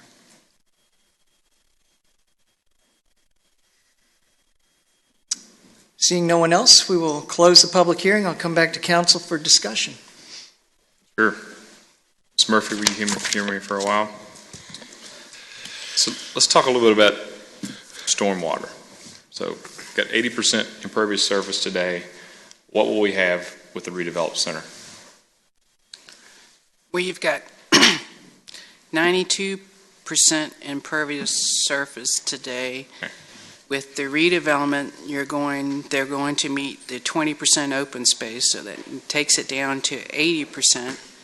Then they also have to meet stormwater regulations, which means on quantity and quality. So currently the plan is to use the existing BMP and also bioretention on site. This site, after development, will be greatly improved as far as water quality based on the current site with 92% impervious area.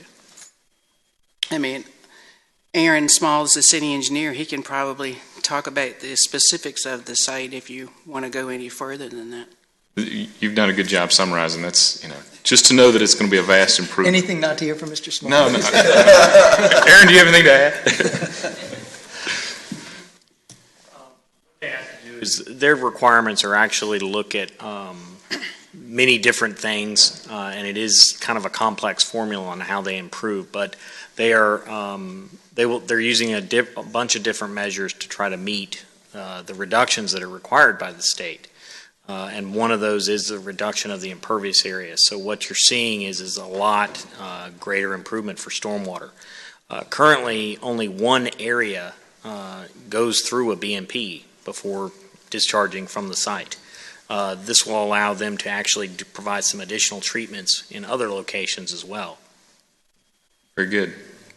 The bioretention, other examples of that in the city? I know that the City Green, don't they have bioretention? The concrete that's porous and... They have porous or concrete okay. At that location. Gotcha. Trying to think of some specific areas around town that have bioretention. The city building? Yes, that's right. We have one right out front in the parking lot. So, Mr. Murphy, the right turn lane on the Richmond Road, are we getting any extra distance on that when we're turning off of Monticello onto Richmond Road? Yes, the length is significantly longer than what we currently have out in there. Excellent. So, Mr. Dent, from a fire and EMS perspective, I've been a little concerned about 4 stories of stick-built construction versus steel construction. Do you have any comment on that from a fire prevention, fire control perspective? Yeah, as mentioned earlier, it'll have to meet the fire code, and my understanding it's going to be sprinklered and standpipe, so it doesn't raise a concern.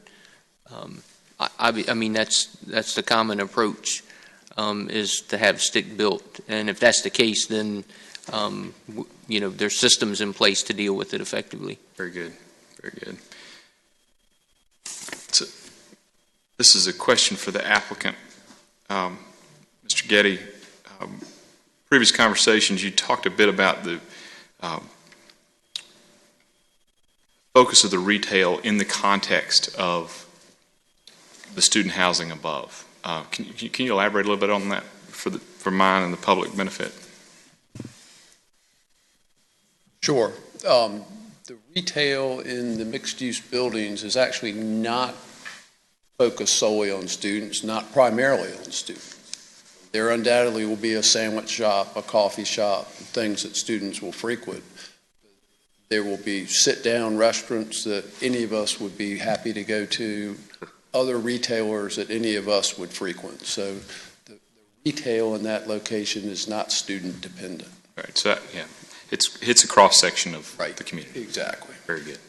Mr. Getty, you might stay there for a few I'm minutes, happy just in case. So, one of the few features of the parcel as is that I like are the trees. Yes. Given the amount of redevelopment that's going to happen, particularly the trees along Richmond Road, do we know the plans Yeah, for that? I mean, the mature trees are almost all primarily on the Richmond Road side, both along Richmond Road and in the parking lot in Islands. I don't think there's any plan to take those down. Very good. It is a condition that we work with the city in routing a bike path, which will have to be figured out. Very good. And Ms. Murphy, the bike path, that's going to connect to the new multi-use path that goes the length of Monticello Avenue to the city limit, correct? That's correct. Very good. So we'll have Which means it also connects to Compton. Compton, correct. And the college has applied for another grant potential to put a sidewalk on Compton Drive also. They haven't gotten approval yet, but they've applied again for that. So also. we're closing some serious pedestrian and bicycle gaps forward with this project. Of course, there's the pathway through the School of Education that connects into the sidewalk on Compton. I believe that's it for now as far as questions go. I'll have some comments when we come back around. Ms. Ramsey? So it's questions now and comments later? You whatever you free like. to do whatever you like. Well, okay. So you mentioned earlier about 100,000 square feet of prospective tenants who had been looking, I guess, at Monticello, and it's pretty much filled out. Would some of those be suitable for the Williamsburg Shopping Center portion? Is that a consideration, or yes? Yes. And can you talk to the, I know you mentioned that the height on the ground floor would be 15 to 18 feet. Right. And can you talk as to some of the advantages for having that extra height? I believe that's a little bit above normal. Probably above what we see here in first-class urban retail centers. That's what you see, and that's what really first-rate retailers are looking for to create the shopping experience they want. So it would probably be new to us, but not new to the retail market. And you mentioned that, I guess, Building 1 will have amenities, and those would be for any category of resident that would be there. I know there's a pool scheduled, and can you touch on a couple other things that would be included? There'd be a pool. It's actually in the L of that building.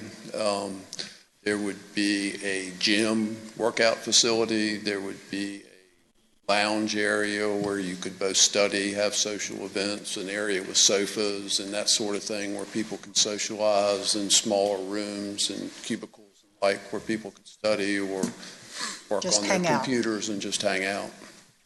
And the request for the height is up to 66 feet. Right. So there could be areas based on the slope where it will not be Exactly. that high. Correct. And as far as, this is actually from Mr. Collins, there was a comment made about community input. And would you mind sharing the various ways that have been available and will be available for in the future? I'll try not. Yes. So the Midtown concept and the idea for student and young professional, mixed development, pedestrian friendly has been in the comprehensive plan for a number of years. The goal, the strategic goal to assist in the redevelopment of the Williamsburg Shopping Center and Midtown as a whole have been in the goals, initiatives, and outcomes of the community and council for several iterations and a number of years as well. So the community conversation about what's the next life and what this area looks like has had numerous opportunities for public input and review. Every time these documents have come up and councils have approved them, there have been public hearings, public comment, and input into this. That's the general concept. So that what a developer would bring, if it's consistent with our adopted plans and visions, should not be a surprise, unless people just were not looking. With this particular design and concept, that was presented through our processes at the city. So that the state has one standard of public comment, and the city's public comment goes well beyond any state law requirement for that. The fact that you have online comment sessions, the fact that you've received a number of emails and had conversations with your residents, pro and con, has an openness of council and the organization to listen. The developers tried to respond as those have been forwarded to them. There have been public comments at the formal public hearings as tonight, as well as at planning board. The ARB meetings are public as well. Each of these public bodies have public comment points and take comments and are members of the community with everyone else. Any time a community change like this, you need to have those opportunities for public input. There have been a significant number of them over a number of years. I know in my own hiring process, this was a topic that was brought up during my hiring process. So 2 years ago, I knew that was the number one strategic initiative of council at that time. And this sitting council has conveyed that same importance through the GIOs adopted last fall, that this was, again, one of your number one strategic initiatives to achieve a redevelopment of this part of the city.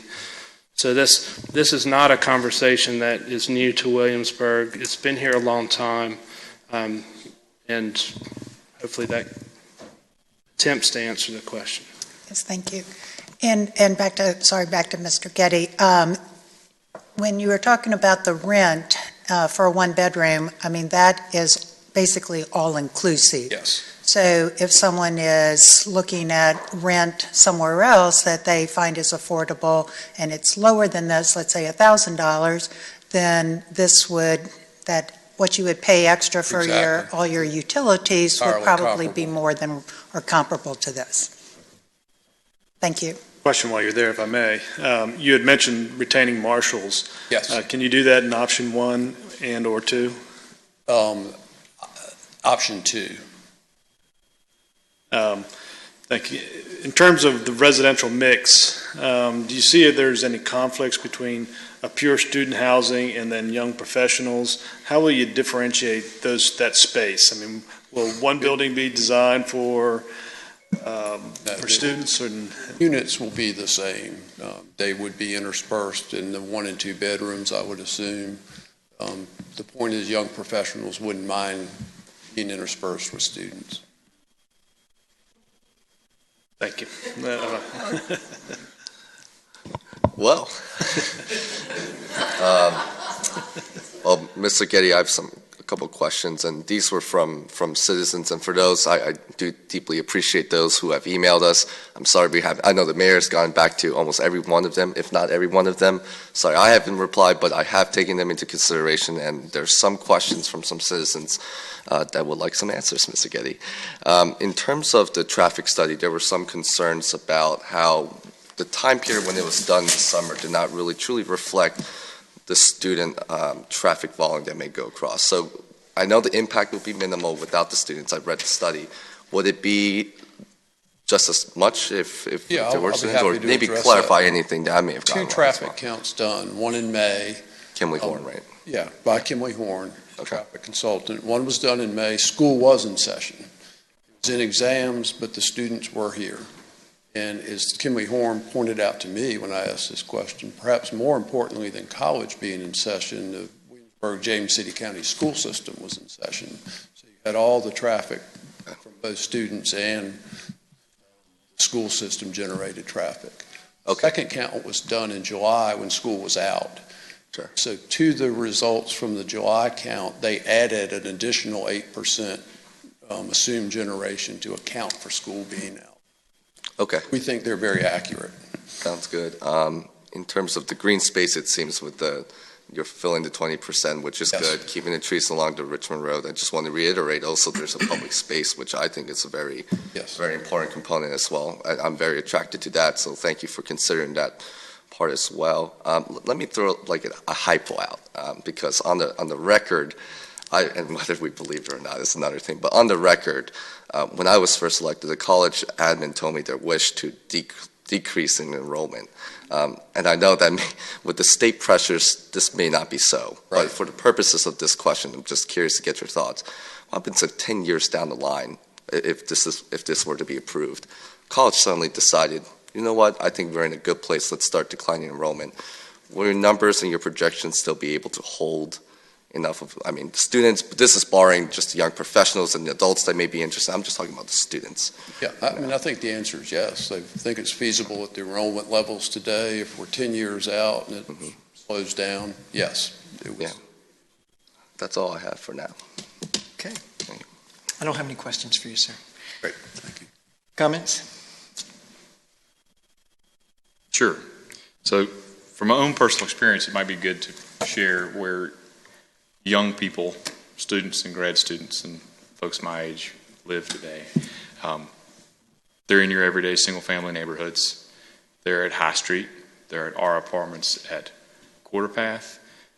They're at the Point at Newtown. They're in the Bennington in Newtown. They're in townhouses in Newtown.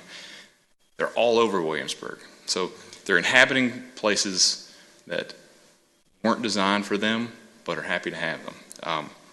I like the idea that the city can pull some of those folks in and put them to use. Concentrated area right in the middle of town. I think that's going to add a dynamic to Midtown that it needs. We need people there. And this idea that a concentration of students is a bad thing. Students living in neighborhoods, in single-family homes, has been a point of contention, for better or for worse, in this community forever. Giving them a better option than moving into a house, I think is a net positive.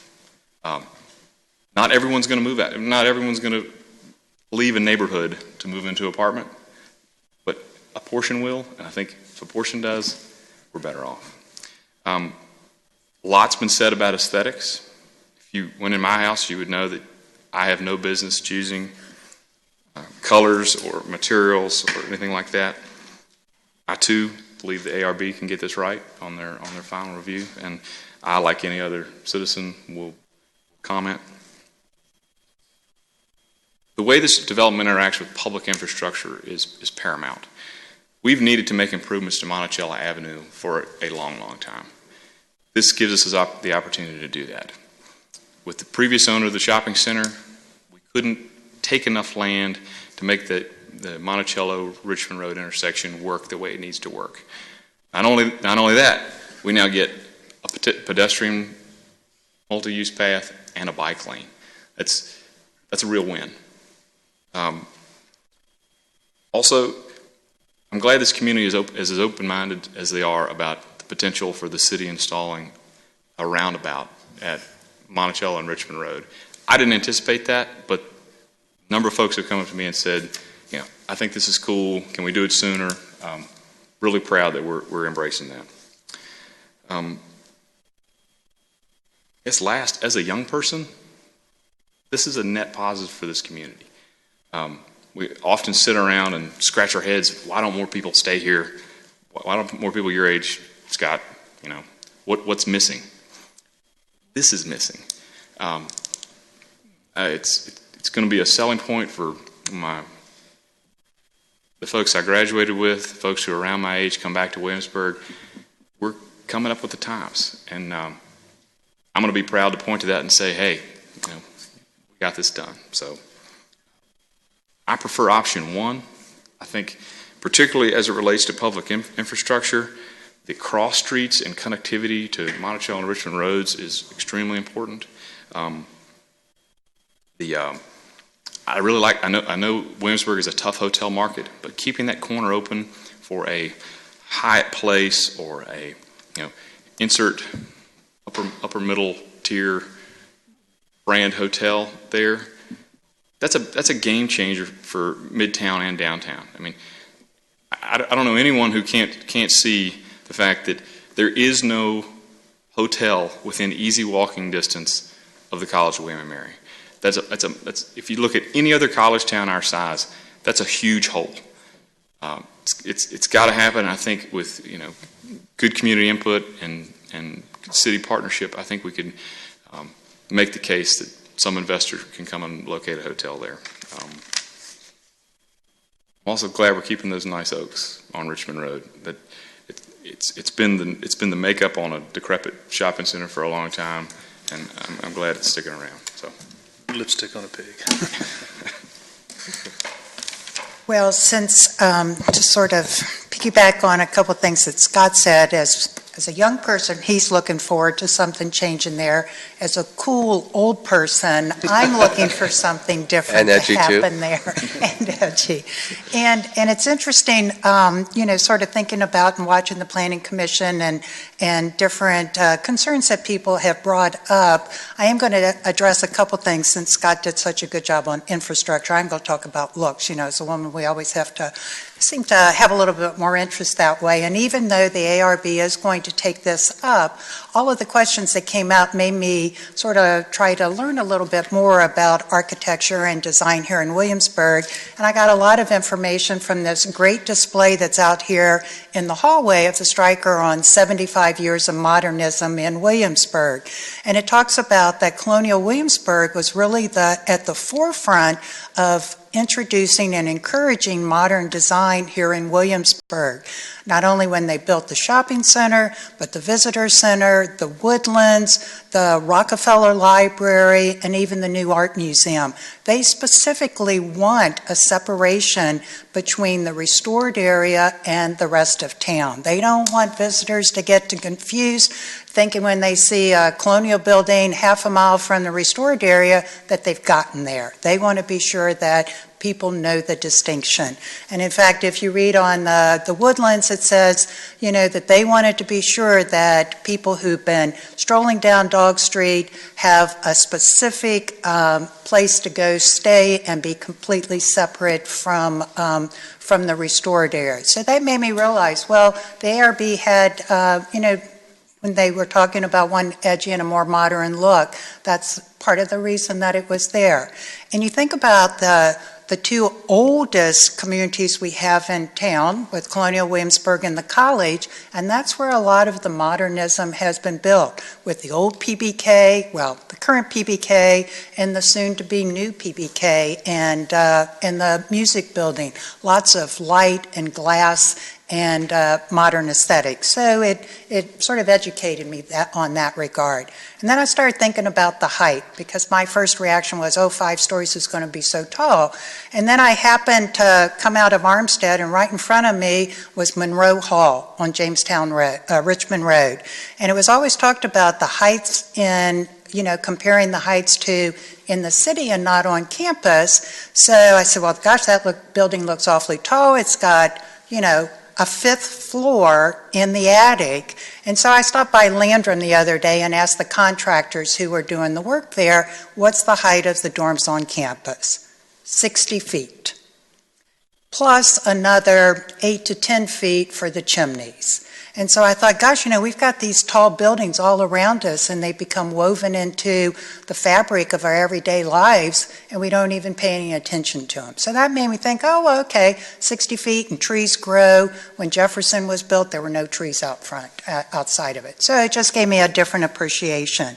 And the colors, again, we'll let the ARB determine that, but I think that there can be connection to Colonial Williamsburg historic colors. There's a gold in the palette, there's an orange, there's a red. We do not want maroon. Whoever said that is correct, but there is a way to do that. And speaking of colors, for those of you all who've been around town for a long time, I think you can remember the shock that occurred when the Muscarelli was going to have their colored panels, and how they were going to keep people awake at night who lived on Jamestown Road because of those bright colors.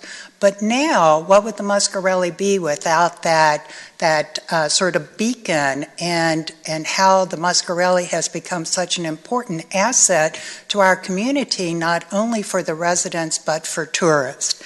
And I think it's important to really appreciate what the developers plan on doing for retail. We're past the days of all the big box stores and lots of square footage, and I think going to a smaller overall design is helpful, and I think having the opportunity to take advantage of new trends in marketing and retail, and to respond to all of the online commerce that has really sucked a lot of life out of other retail stores. And if you think about the Williamsburg Shopping Center, most of those stores didn't close or go out of business. They left.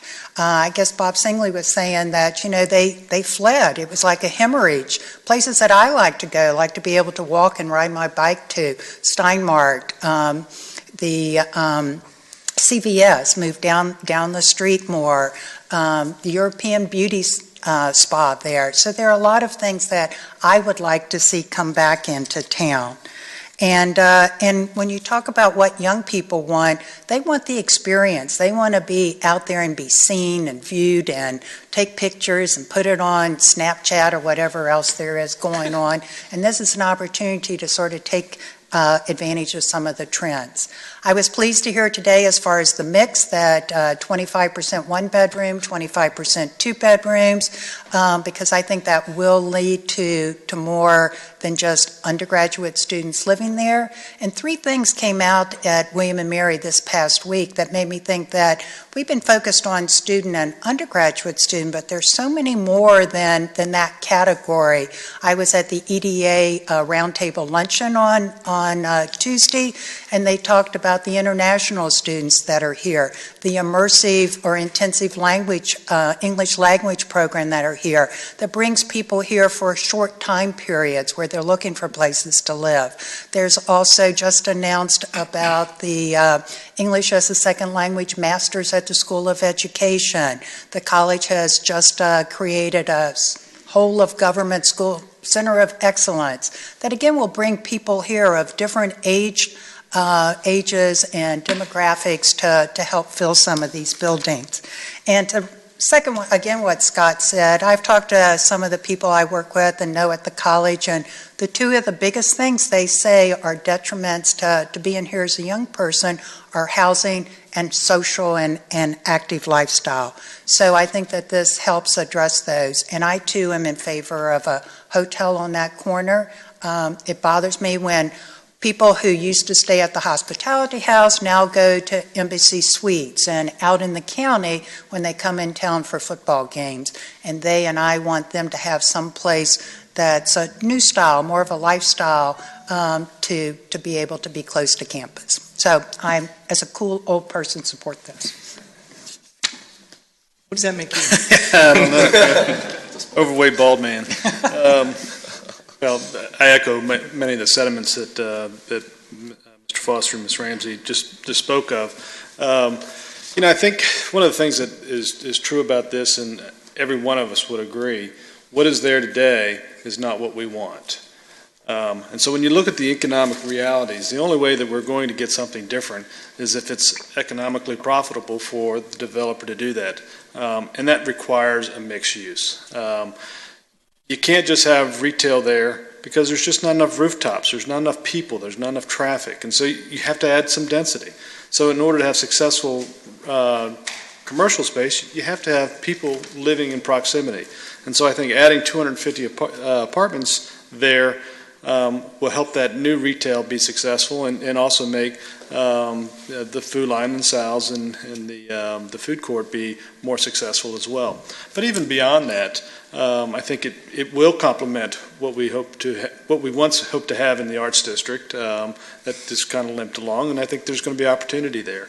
I think adding that hotel on the front corner is absolutely imperative to helping sustain some of that new retail that comes in. If there is a lull during the summer season when students aren't there, that hotel can supply a lot of customers to the commercial there.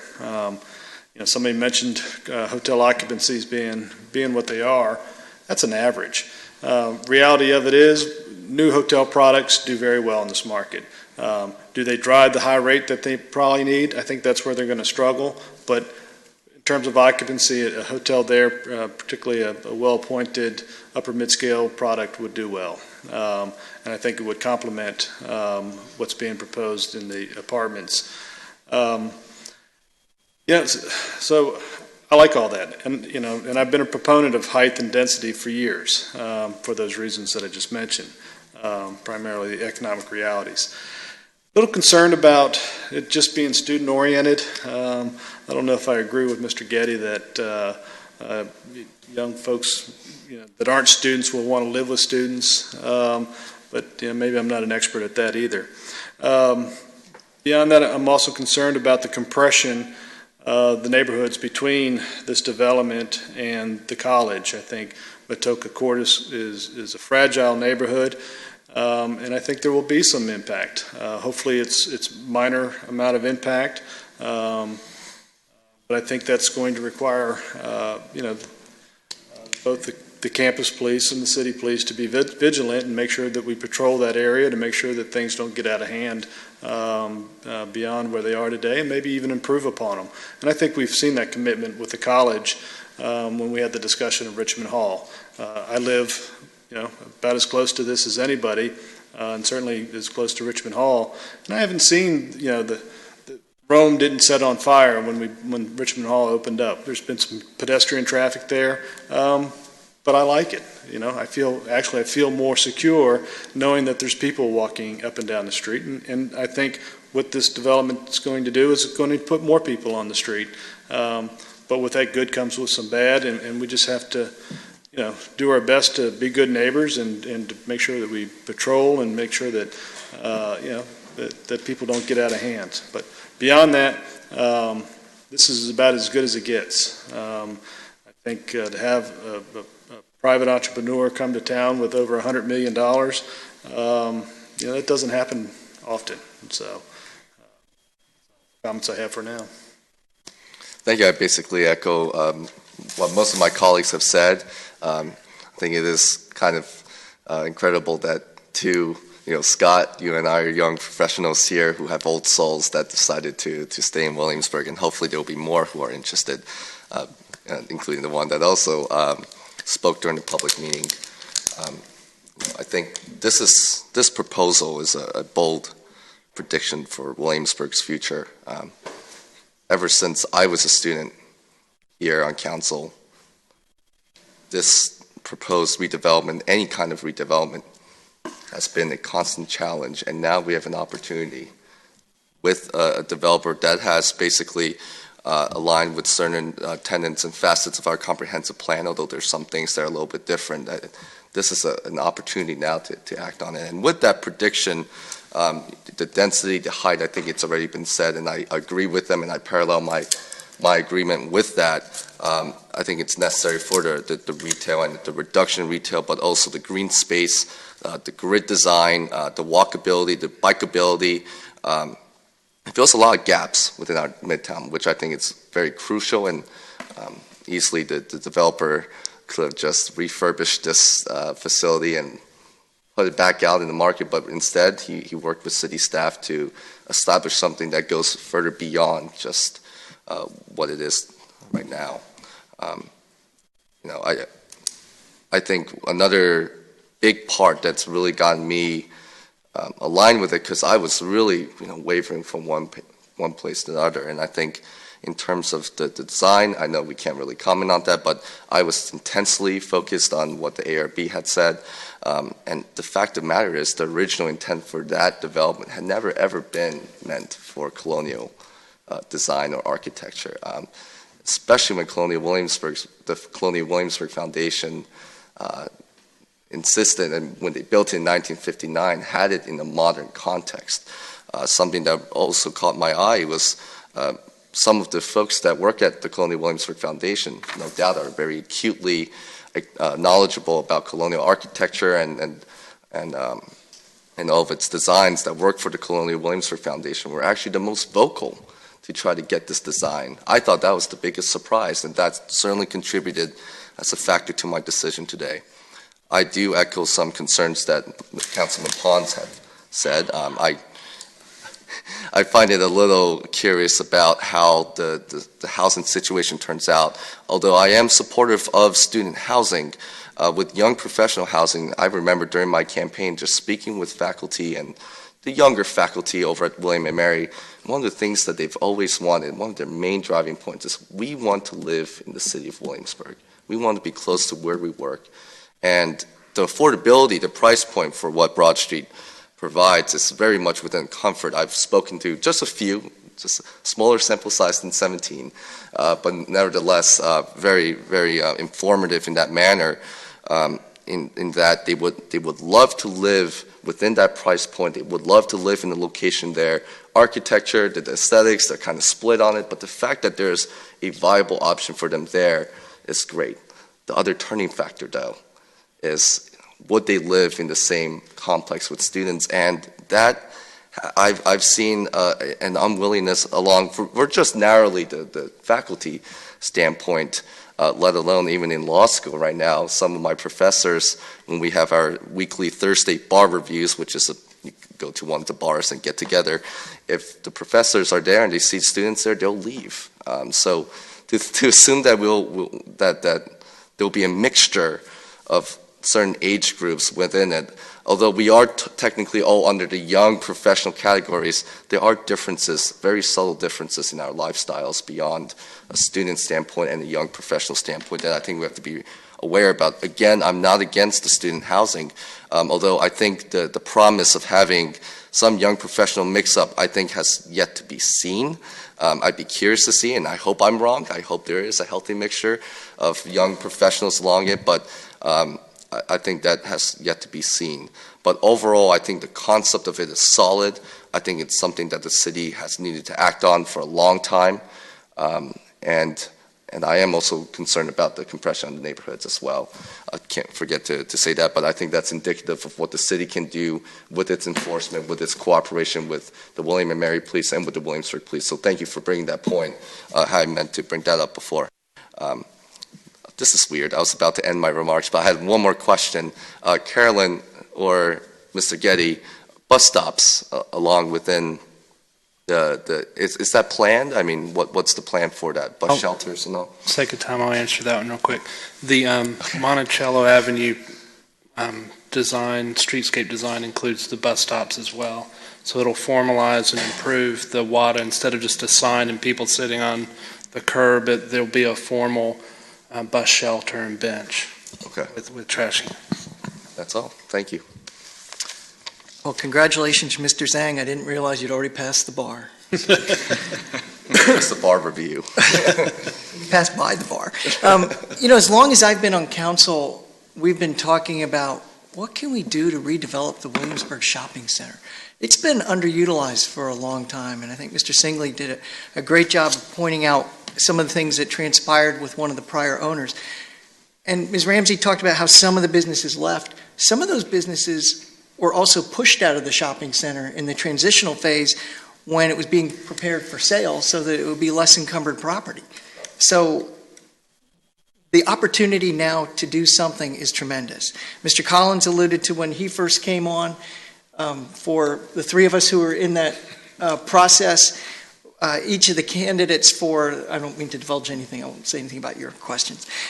Each of the candidates who interviewed with us was given an exercise, and it involved how do we redevelop the Williamsburg Shopping Center? And that was his practicum for that. So this is something we've been striving for. Our biggest concern when it first came up for sale was, is there enough cash flow in the property as it exists where somebody could buy it, put a new skin on it, and keep it going, limping along for the next 20 years. We had a moment where we actually had a buyer in there, and we were worried that it was moving more in that direction than it was in redevelopment, despite what we heard very early on in the process. That developer moved on, and now we have Broad Street. And we appreciate their willingness to look at the city's vision and embrace that and try to develop a product that works with their economic needs and the parameters of their expertise to match the city's vision. Also, as long as I've been on council, we've had two long-term vexing problems. One is not enough stock of housing that would appeal to young professionals, and a significant amount of pressure on single-family home neighborhoods around the college. This project will help with both of those. We don't want students out of all the, I don't want students out of all the neighborhoods. But if they don't have other options on where they can go, they're going to want to be as close to the college as they can be, and that puts pressure on the sale of those single-family homes that then can be bought by investors and turned into rental properties. The more options that students have, the more they will fill those options, like we saw with City Lofts and we've seen with City Green and Griffin Arms. No one of them is quite as big as this. In fact, altogether, they're probably not as big as this. So this will make a difference, and that will open up. Just because the students are moving out as renters doesn't mean other renters won't come back into those single-family homes. But they probably won't be students. They'll probably be a different mix of people in this community who contribute a lot, as do the students. Mr. Foster talked about the road improvements, the connection along Monticello to Newtown. There's also the connection to Compton. That's a back way into campus. It then wraps around and connects all the way down Richmond Road in either direction. I know when Mr. Nestor first convinced us to go with the bike lanes on Richmond Road, we were kind of like, really? But it really has made it safer for bicycles to operate in that area and giving people, creating that link. The more links that we can create on alternative forms of transportation, the more people will take advantage of it.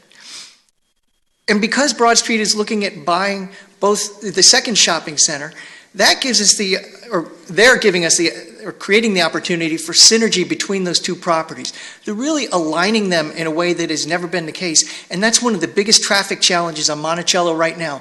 All the different left-hand turn places, that turn lane becomes overwhelmed and then traffic stacks up in the travel lanes. This will go a long way to improving that. They've contributed property that will allow the city to really enhance that Monticello streetscape. Years ago, not that long ago, we thought, oh, we want to widen Monticello. We want more travel lanes so we can get more cars pulling through there. We had a consultant come in and said, no, you don't. We said, well, why not? He said, you keep talking about how you want this pedestrian friendly. You want it walkable. You want it a livable space. You don't do that when you make people cross 5 lanes of traffic. Keep it at 3. Find ways to move the traffic through there more efficiently, but keep the street scale small. Make the sidewalks wider. Make them more inviting. Make them a place that people they enjoy walking up and down the street. So that's another thing that this project is trying to accomplish. I believe that if this goes forward, it will also stimulate commercial and residential redevelopment all around the Midtown area. One, it'll set the bar a little bit higher on the commercial and on the residential. And 2, it will give people faith and confidence in the ability to invest in some of these properties because they will see what's taking place. That was one of the primary reasons why we invested the money we did in taking the Super 8 and buying the Super 8 property and then taking that hotel down. There are a lot of different ways that we have to move to improve the dynamic nature. Well, there is no dynamic nature, not necessarily now, of Midtown, but to really create that dynamic nature that will make it a place where people want to go and spend time, whether they're students, young professionals, cool old people, your term, fat ball guys, or people just like me. I don't know what I am either. On the architecture side, I have complete faith in the skills and abilities of the Architectural Review Board. They have done this city a tremendous service over the last many years. They have not begun to get into the details of this project. They will do that when it comes back to them. They've offered a conceptual review, but now they're really going to look at what are the finer points that can be adjusted to make this a really special project. Ms. Reardon referenced the Stryker Center. Mr. Pons, Mr. Foster, you remember those conversations that we had when we were considering what was going to replace the Stryker building? I had one gentleman kindly and affectionately refer to the new Stryker as a carbuncle on our community. And you know, it kind of stuck with me. But yet everybody I've talked to since, everybody and everybody who's come to visit from other communities, who's come to the Stryker building, has commented extremely favorably, not just on what it looks like from the outside, but how the purpose really fills a community need. And that's what we're looking for this shopping center project to do, is fill a community need. Back when I was younger than Mr. Zhang, and growing up in Fredericksburg, I remember when they built the first 6-story building downtown, and you thought everything was coming to an end. I still think it may be the highest building in the downtown area. But as Ms. Ramsey talked about, it is now a fixture of that community, and it's something that everybody sees, understands, and appreciates. And I sincerely hope with time that will be the case here with Midtown Row. I too am in favor of option 1, but I don't want to hamstring the developer in case there's just no way to attract a hotel. My suggestion would be that we consider approving 1 and 2 and asking staff to work with the developer to see if there's any way that we can, in partnership, make that hotel happen. But if it can't, if we just can't draw that type of business down there, I don't want to hold up the redevelopment of this underutilized property and start the process all over again. So those are my thoughts.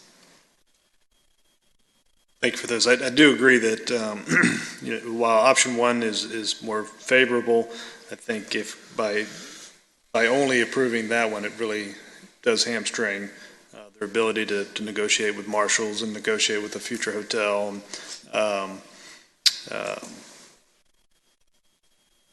Whether we have a hotel tomorrow or we have one in 3 years, I think preserving that land up front for that purpose is important. So you're right. There's ways to incentivize that type of development.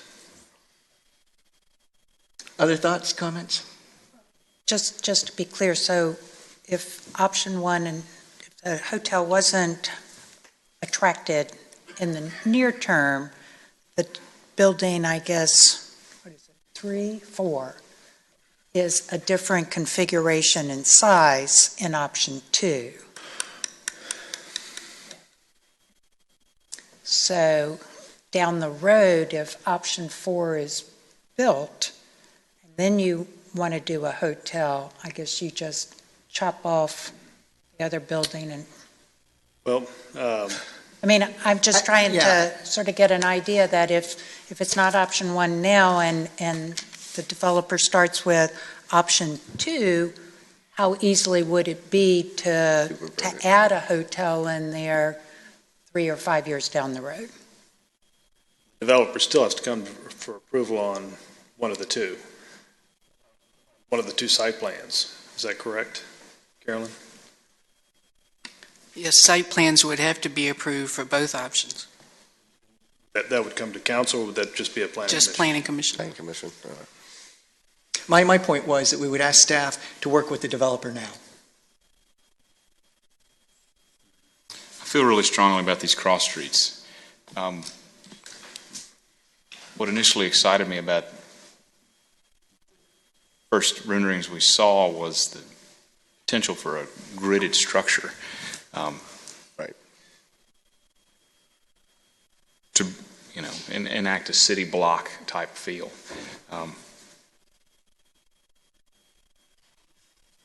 Even if option 2 is pursued, it doesn't mean that down the road that other part of the building can't be taken down and the front be turned more into an option 1. It's unlikely that it would be taken down in 10 years if they're getting ready to make a big investment in it and expand it. Right. Part of what I think I recall reading is there's an expansion of 3,500 feet or 5,000 square feet. I consider at least a 25, 30-year use. Yep. Yeah.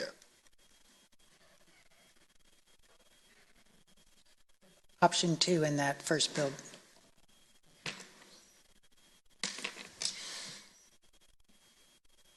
So where are we? I'm going to vote for something. That's very illuminating. Bar review days, huh? So, Well, when you're saying for staff to try to help attract a hotel, I mean, is there a time limit for that? Is you're suggesting? No, if we approve both options, the developer can come forward with either one. What I'm asking is that we ask staff to work intentionally with the developer to exhaust every possibility of attracting that hotel within whatever way we can help make that happen. And if we just can't do it, and we haven't approved option 2, then what are we going to do? Start the whole process over again then?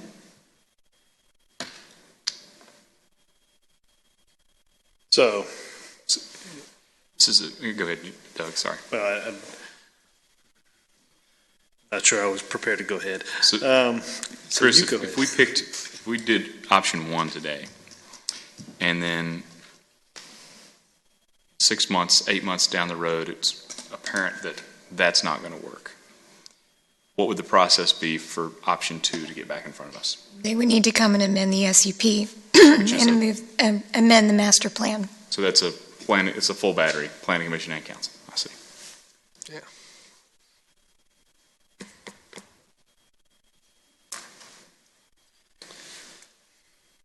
So, and also hypothetically, we approve option 1, hotel, everything else happens, the hotel doesn't happen. We've got an empty corner there for some period of time. That's not financially beneficial to the developer, absent the same process occurring. Back to Planning Commission, back to Council. So it affects our position with marshals.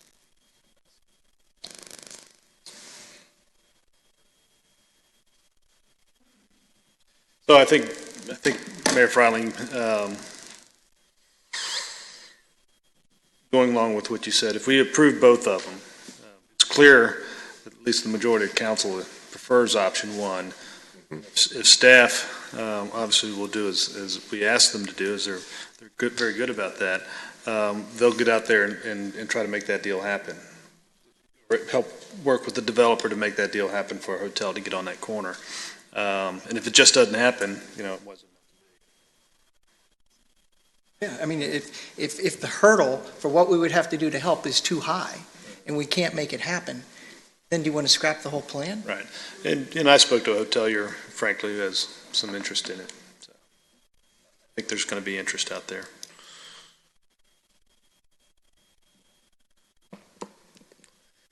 I agree with the Vice Mayor. I do prefer option 1 in recognizing the potential challenges, though, but I'd like to see a hotel there. So in option 2, do we not have a signalized intersection that empties into a immediate left or right turn? Mr. Small is shaking his head. Can you repeat the question? In option 2, is there not a signalized intersection that's emptying into what's immediately a left or right turn? From where? Off of Monticello. Monticello will, under both options, will only have a signalized intersection at the road known as College Row. Okay, gotcha. Garrison Street will be a standard uncontrolled intersection. I had those 2 backwards. Thank you. Barb, what do you think? Both or 1?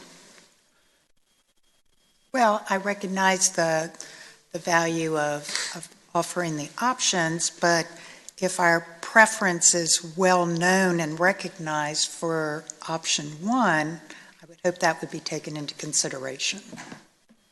I just don't want it to get too far down option 2 such that trying to get a hotel in there is 20 or 30 years down the road, because I do think Doug mentioned that as there's more activity and economic driving and other things that could happen in this area, that having a hotel there will make more sense to hoteliers.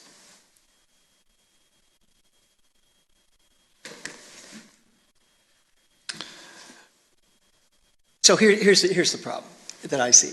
If we only do option 1, don't give the flexibility to do option 2, the whole thing could be pushed back significantly, because the whole process would have to start all over again in order to get to that point. So we would have waited the time to see if a hotel could be recruited, and if it's just not economically possible to do that, if we can't find somebody willing to invest the money to build a new hotel on this site, in this community, under these circumstances, then what have we gained?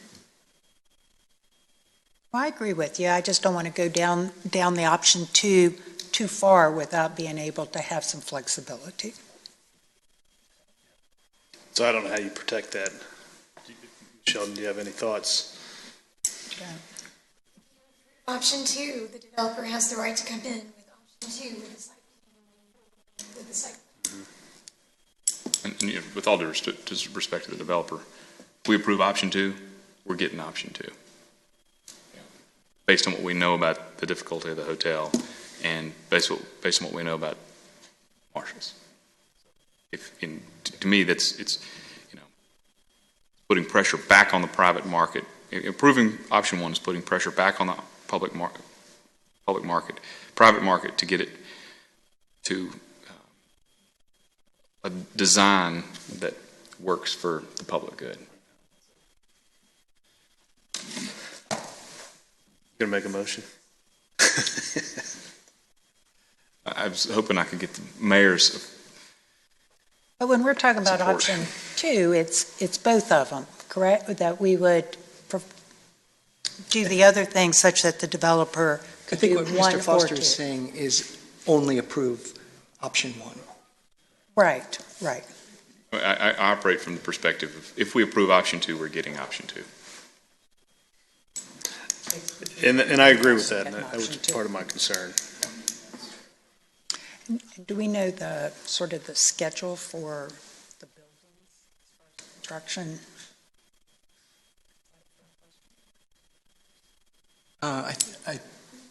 That'll be a question for Ms. Murphy. I think, don't they have, is it 5 years? Once the SUP is approved? But how long is the SUP good?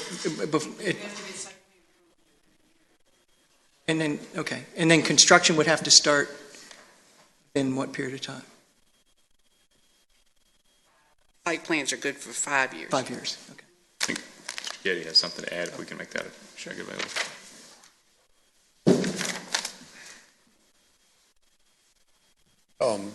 We hear the discussion loud and clear. We would ask for you all to respectfully approve both options. There are a lot of moving parts with this, and that's really necessary flexibility at this. And if something changes, we understand we have to come back to you,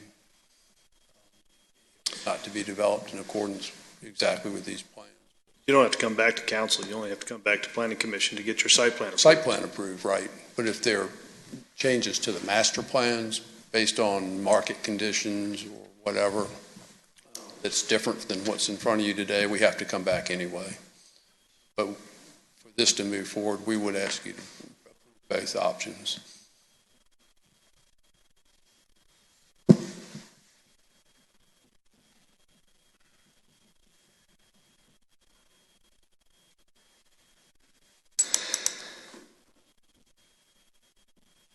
I'd be willing to approve both. I think that's in the best interest of the developer moving forward. Gives him some flexibility to negotiate moving forward. If we only approve option 1, that takes away his ability to do some of the things that we'd like to see there.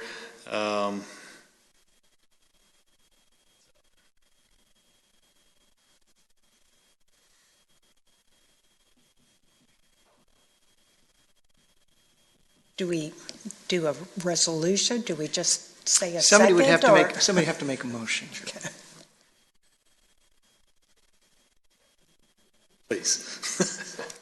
Do we have a number or something? Yeah, we do. It's at the very end here.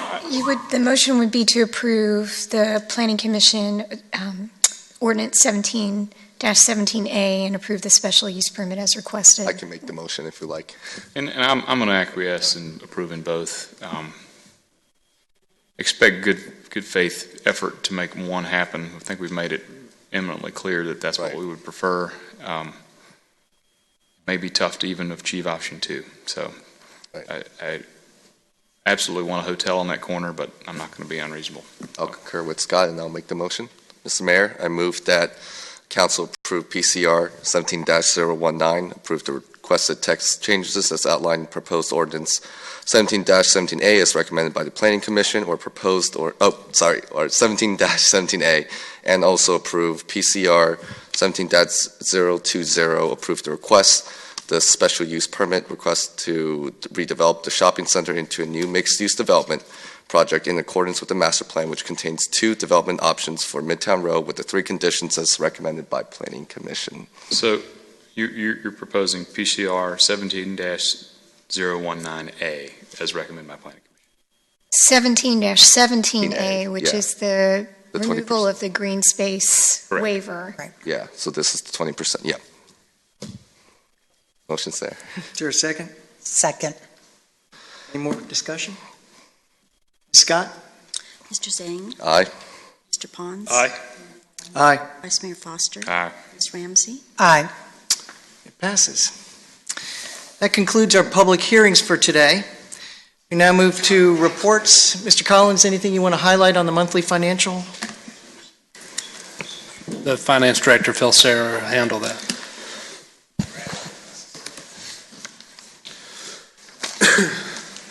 Good afternoon, Mayor Freiling and council members. September was the 3rd month of operations with the new Tyler Munis financial system. Just a reminder that the financial report continues to show differences from this year's activity compared to last year's. Again, there are timing differences because of the accrual process. Columns will be comparable with the December financial report that you will see in January.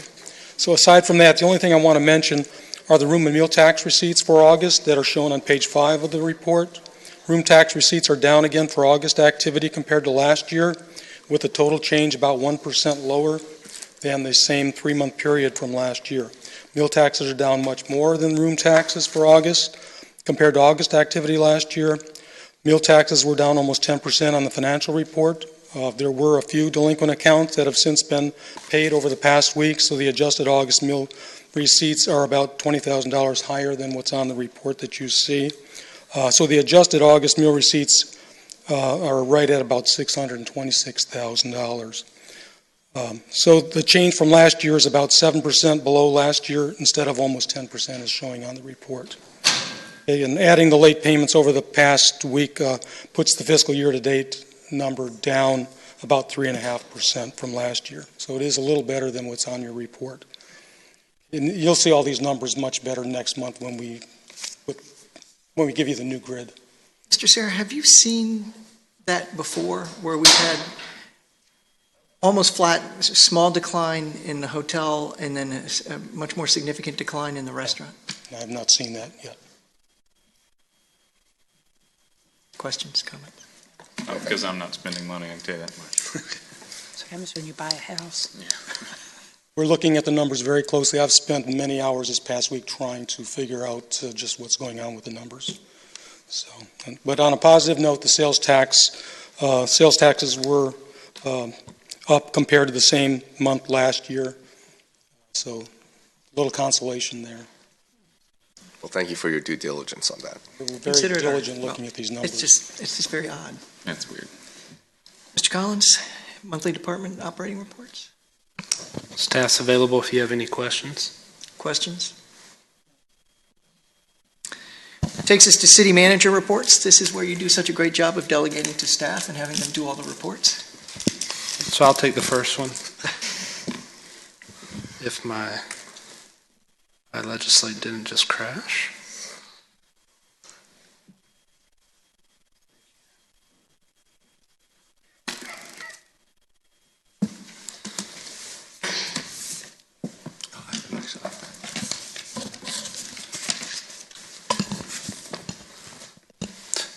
So as every year, this time of year, the school system provides their fiscal year 2017 school year-end spending plan. Under state statute, the school system is allowed to take money saved from the previous fiscal year after their audit and request for a supplemental appropriation for the current fiscal year. So within what was presented by the school board and approved by James City County this week at their meeting is before you. So there's a total savings to the school system in fiscal year 17, which is underspending their accounts of $1,970,663.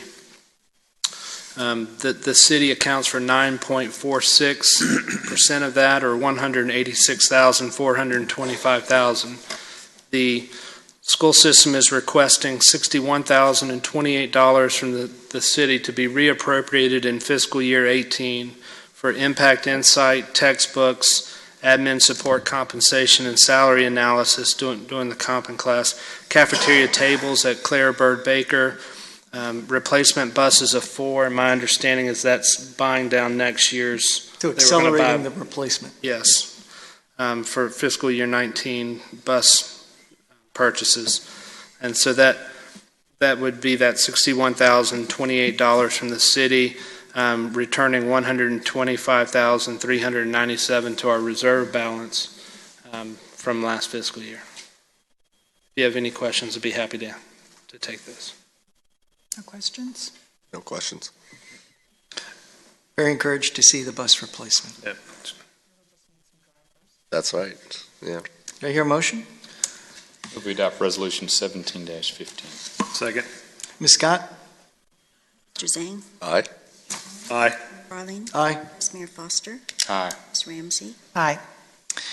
Takes us to the draft 2018 legislative agenda. Mr. Trivett?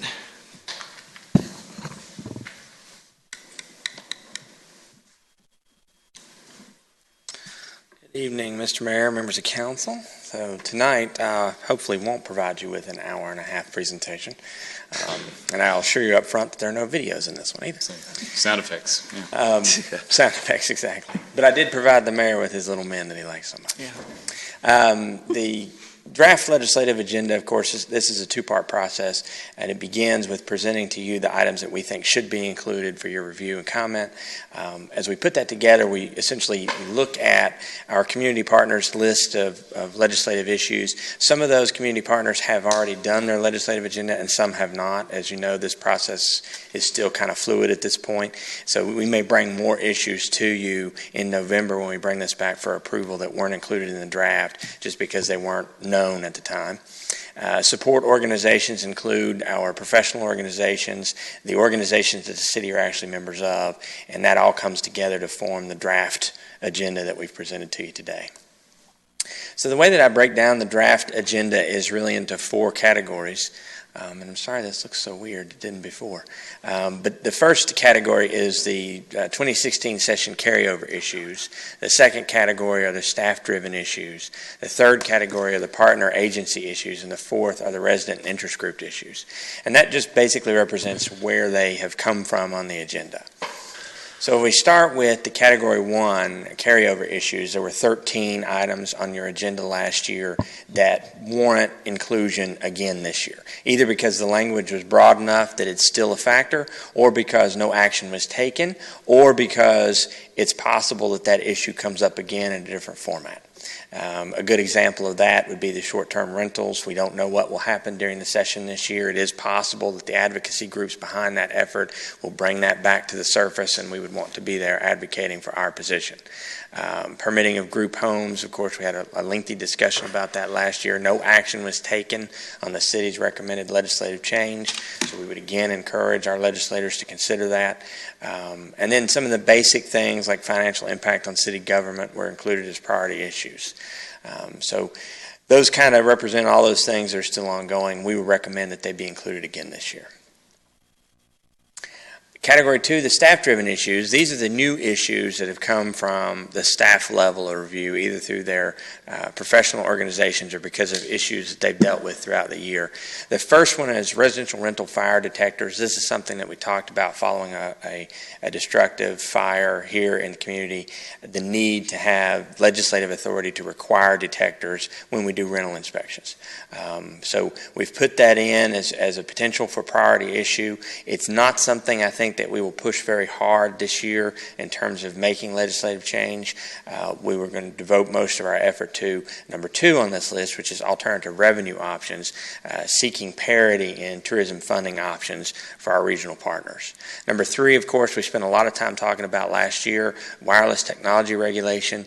This has to do with the ability for cellular companies to come and put in infrastructure without substantial provisions for the localities to object or require conformity with architectural design guidelines.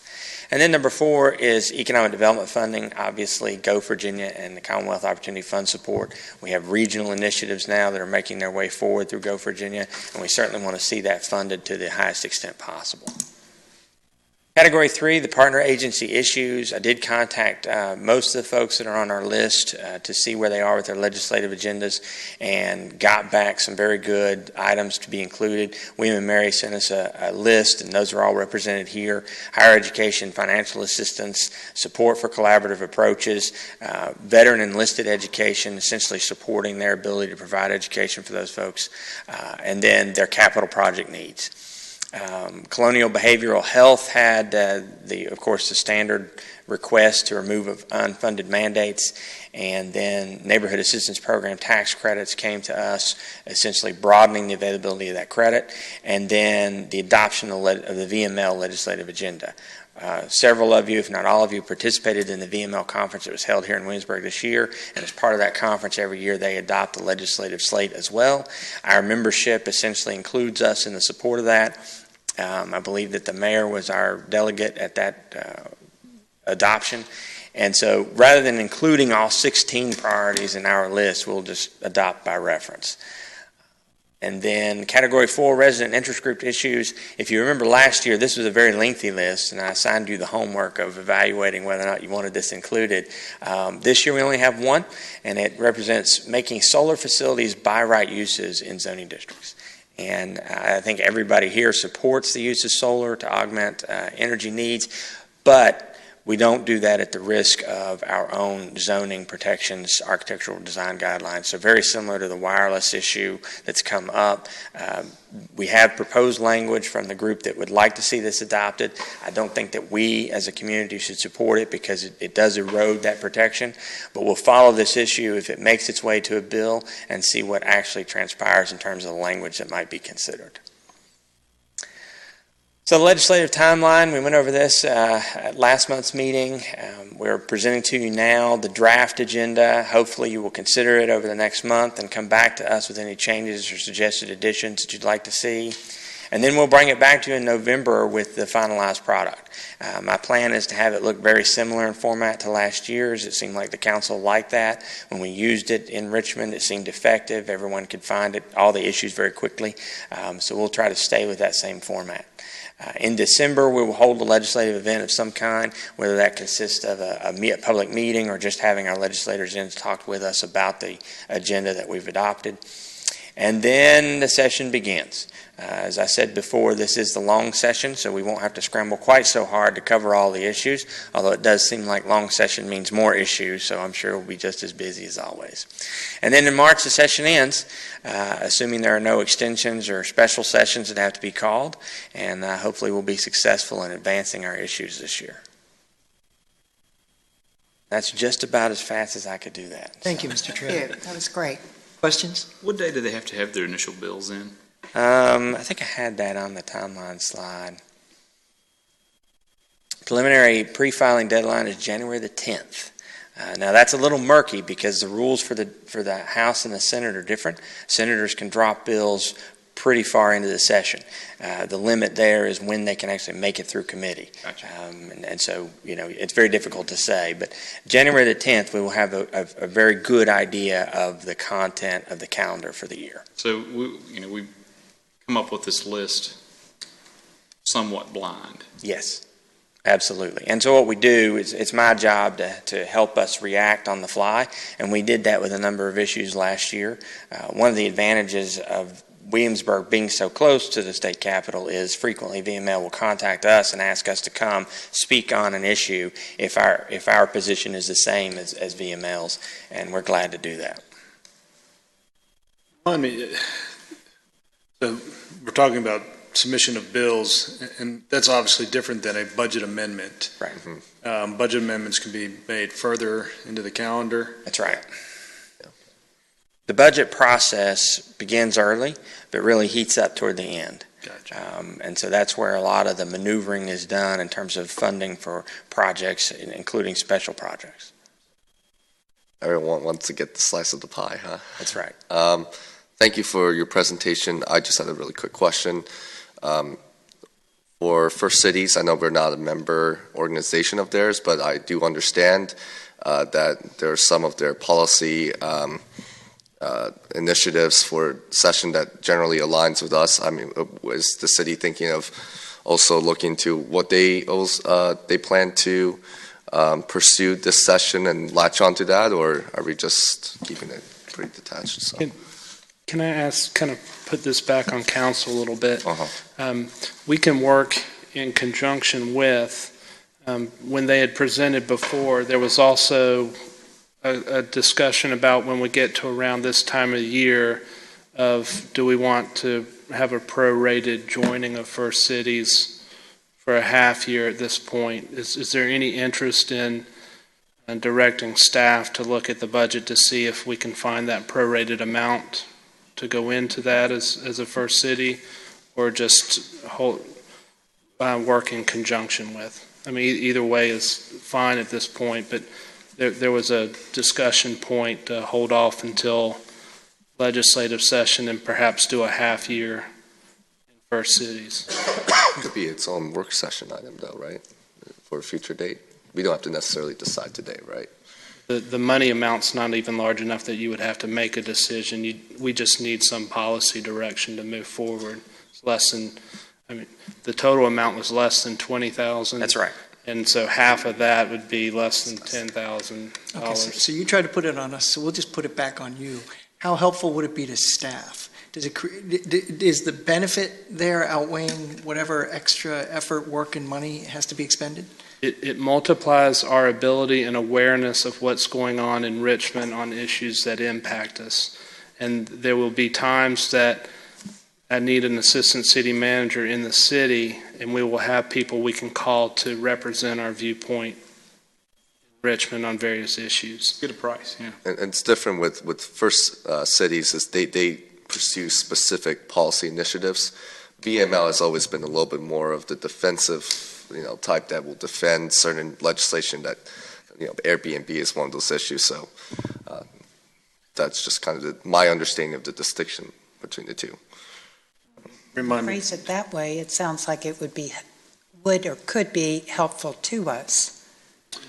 I think this year in particular, with Right. some of the discussion that we've had regarding tourism, it might be good to have Extra advocate. So we're in agreement. Staff should pursue this. Yes. Okay, thank you. Any other questions for Mr. Trivett? Okay, this takes us to number 3, tourism zone expansion, proposed ordinance 17-18. Ms. DeWitt, my understanding that this proposed expansion involves property that's entirely owned by Colonial Williamsburg. So as an employee of the foundation, I will ask Mr. Foster to take over the conversation. All right, Ms. DeWitt. Great, thank you, Vice Mayor and members of council. Oh, there it is. So you'll remember that we passed a tourism, or you passed a tourism zone about a year ago this month. And this is what a tourism zone does for us. It's a way to have a tool to try to increase private investment in the area you identified as a tourism zone, which is the area formerly known as the Northeast Triangle. So it's one tool that the state allows the city to do, and it allows us to provide local tax incentives. It also allows us to access state incentive program, which is that gap financing program for projects, which is a very nice tool because it brings part of the state sales tax back to a local project. So just to review it quickly, our local incentives for this district are set up as no net loss incentives, so we don't forfeit any existing tax revenue. We just refund a portion of future tax revenue as an incentive to have businesses look at this area. We also waive building and zoning fees. So the current zone is on the left, and the proposed new zone is on the right, the blue area being the new area. So this is all Colonial Williamsburg property. They've requested we include it. It's all zoned museum support. So tourism investments are certainly allowed here by the zoning ordinance, and we're excited about tourism investments in the city. Staff recommends that you make this change to expand the tourism zone to this new map. Here's an overview from Google Maps that shows you what it includes. It includes the Governor's Inn property and also the area across the pedestrian bridge, across from the visitor center, where there's a parking lot and the windmill and the nice pathway into the sort of the back of the palace part of Colonial Williamsburg. So again, staff recommends that you expand the zone to this map. Happy to answer any questions. Ramsey, you have any questions? No, makes good sense to me. Always glad to help encourage more, so thank you.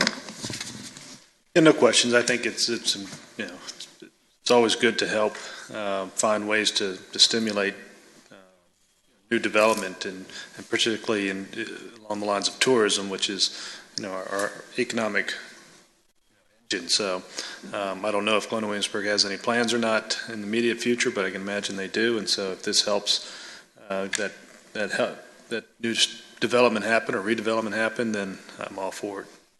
Yeah, I think it's a win-win and provides incentive guidelines that really guide the development and redevelopment opportunities. Haven't really seen any so far in Northeast Triangle, but I think a lot of city staff's attention has been towards Midtown and other areas. But really excited to extend this and see how that all carries out. So the criteria that's used for the tourism zone is the same that we passed last time. Right? Yes, sir. All so of they that can just changes. refer to all of that guidelines that we had approved. Exactly. The only change that this resolution does is changes the date of the map to be this map here. Absolutely. Great. Thank you. Is there any reason that this doesn't come across the train tracks into Merchant Square? Just that it hasn't been asked? It hasn't been asked. So typically, historically, we've seen, and our own experience tells us that Merchant Square has had waiting lists for private industry to come in. We have a lot of people want to invest there. It's a highly lucrative place to do business with all the foot traffic and the spinoff of Colonial Williamsburg. So typically, your economic development staff would not recommend you do incentives where the market's already working well. Entertain a motion? And if I can also add to that this zone was specifically in response to council's initiatives around the Northeast Triangle and Culinary Arts District in that area. So that's another reason why it didn't come across the tracks into downtown. There's a downtown vibrancy plan that's going to deal with recommendations in that area. Mr. Mayor, I move that City Council adopt Ordinance 17-18. Second. Ms. Scott? Mr. Zhang? Aye. Aye. Freiling? Abstain. Vice Mayor Foster? Aye. Aye. Okay, that takes us to the next item, which is the Go Virginia Support Resolution, proposed Resolution 17-17. Take it away. Thank you, Mr. Mayor and members of council.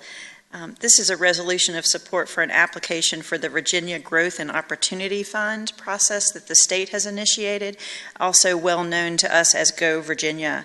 So these are state funds that are available to encourage regional economic development projects. We are part of Region 5, which is the Hampton Roads Planning District Commission region plus the Eastern Shore. And this project was developed by the 6 localities on what we call the peninsula side of Hampton Roads. So that's Hampton, Newport News, York County, James City County, Poquoson, and the city of Williamsburg. So the 6 economic development directors worked all summer trying to identify projects that could be funded through Go Virginia. And we identified 4 and talked to all the chief administrative officers. And this one, we recommended this one as a top priority, and they agreed. So this project is an unmanned systems testing and demonstration site. So unmanned systems are what some people call drones. We're calling them unmanned systems. And this is not only for aerial unmanned systems, it's also for unmanned systems on the ground and underwater, on or under the water. So this is a growing sector in our economy. It has the highest wages of any sector in our economy here, so it fits nicely with our economic diversification efforts. This project the stars have really aligned for this project. This property is state-owned land just past the Marquee in York County. It's where the Jamestown, Yorktown back offices are held, if you've been to that structure. So it's owned by the state. Many people remember it as an area that was going to be the Hawk Nest Golf Course. That project did not hit the finish line, so the state does want to dispose of this property. And it's also a current fly zone, so it allows for the use of these unmanned systems there.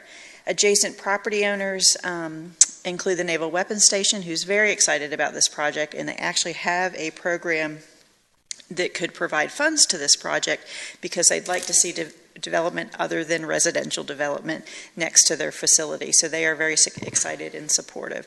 We also have a letter of support from industry folks who are in this unmanned systems business on the peninsula currently. So it would provide a testing area.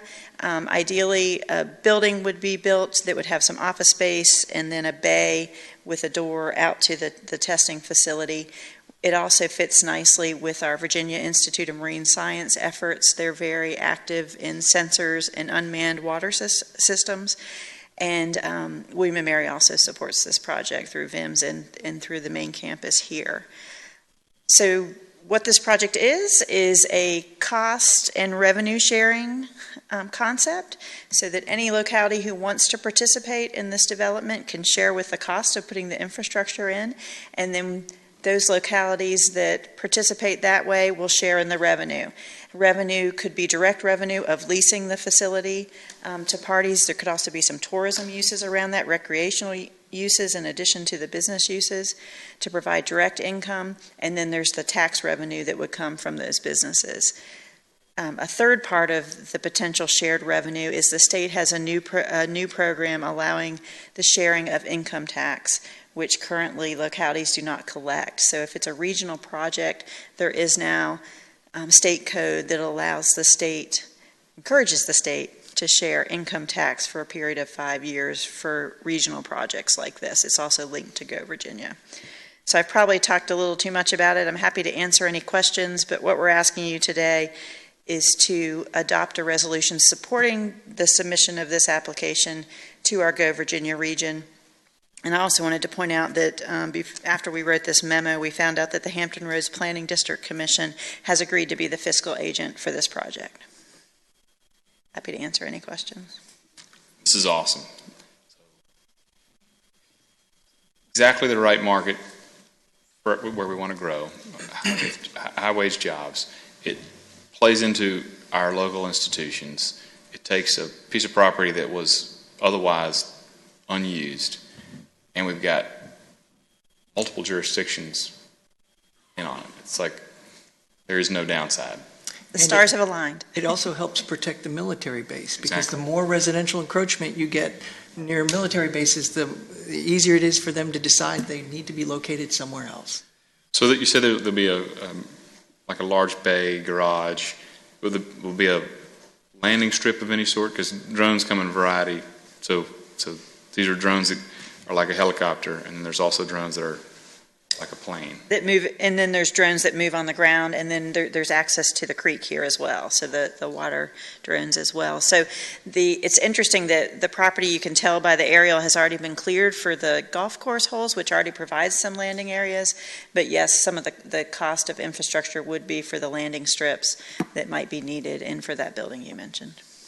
And this was supported by the Hampton Roads Planning District Commission? Correct.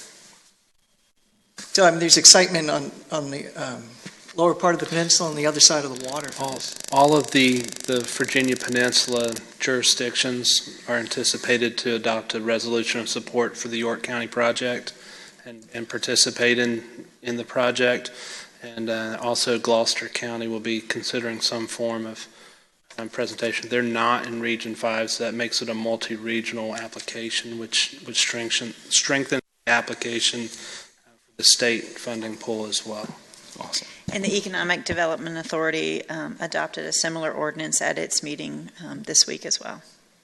And what's sort of the timeline? I mean, if we approve and the other jurisdictions within the region approve, presumably around the same time period, then it's submitted to Richmond. Yes, so this is a brand-new program that is rolling out as we speak. We learn more every day, but the anticipation was hopefully we would know by the beginning of 2018. So the region would bless it. There's two pots of money. There's some regional money, and then there's some state money. So there's two opportunities to fund it. So we would hope to know during this fiscal year, and I would think there's going to be some organization of the regional effort, but we would hope it would start in the next fiscal year. Thank you. And it's a Great project. previously untested competitive process. Yes, sir. So there's no telling what will happen. Exactly, yes. So that, yes. Do I hear a motion? Get back here. I move that City Council adopt Resolution 17-17 supporting the application to the Virginia Growth and Opportunity Fund for the Unmanned Systems Testing and Demonstration Center proposal. Seconded. Scott? Mr. Zhang? Aye. Mr. Pons? Aye. Mayor Farling? Aye. Foster? Aye. Ms. Ramsey? Aye. This takes us to supplemental appropriations for general fund and sales tax fund, proposed resolution 17-16. Mr. Sarah? This is a budget amendment for grant monies that we receive. As you know, the city doesn't budget for grants, obviously, because we don't know about them when we're doing the budgets. So we receive them sporadically throughout the year. In the past, we've done these budget revisions one time in June for the full fiscal year. We want to try to get on a more quarterly basis now. So these items all items for the general fund, there's 3 items for the general fund totaling $23,027. One project for sales tax fund totaling $10,570.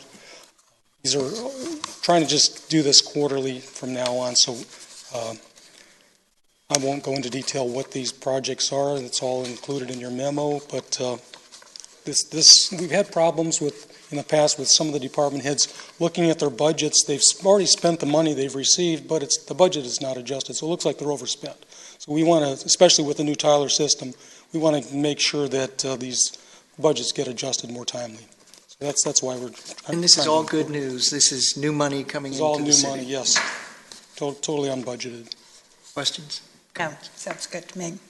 Just thank you for your due diligence again with the quarterly reporting and a great appreciation to Girl Scout Troop 1295 and Firehouse Subs. It's one of my favorite places. So I'm really excited that there's more money flowing into crucial needs for the city. So thank you. Move City Council approve proposed resolution 17-16, a resolution amending the general fund and sales tax fund budgets for the city of Williamsburg, Virginia for the fiscal year ending June 30th, 2018. Second. Ms. Scott? Mr. Zhang? Aye. Mr. Pons? Aye. Mayor Farling? Aye. Vice Mayor Foster? Aye. Ms. Ramsey? Aye. Takes us to city attorney report. Nothing today. Oh, I'm sad. This takes us to unfinished business. Anything to? New business, appointments to boards and commissions. Move that effective immediately, City Council appoint Elsie Castleman to the Williamsburg Redevelopment Housing Authority Board of Commissioners in the position of Public Housing Representative for a term to expire June 30th, 2021. Second. I think it's worth noting that this now would complete the Housing Authority board makeup, and that we would be up to 7 members, and we will all be here at our next meeting, which is in November. Yes. Scott? Mr. Zhang? Aye. Mr. Pons? Aye. Mayor Farling? Aye. Vice Mayor Foster? Aye. Ms. Ramsey? Aye. Well, that concludes the open session business for today. We have open forum. Anybody who would like to address council on any matter is welcome to come forward. I have one card, but Ms. Bond, why don't you go ahead? Good afternoon. I am Nancy Bond, a familiar face to some of the people here. It's good to be back in City Council. Would you mind sharing your address for the record, please? I am at 3000 Earls Court in James City County. That's Williamsburg Landing. I am no longer a resident of my beloved city of Williamsburg. However, my heart is here. And this afternoon, I am here to broach something that I think is extremely important to all of us, those of us who love the city, those of us who make our livings here, those of us that want the city to be a healthy, a financially viable place. The council was sent my letter to the editor, which is went to the Gazette on the 19th of July. It was in the Daily Press as well. And this explains an epiphany that I had after the abrupt announcement and closure of the Kimball. Why it is so imperative that the Kimball be available as a permanent auditorium and movie theater.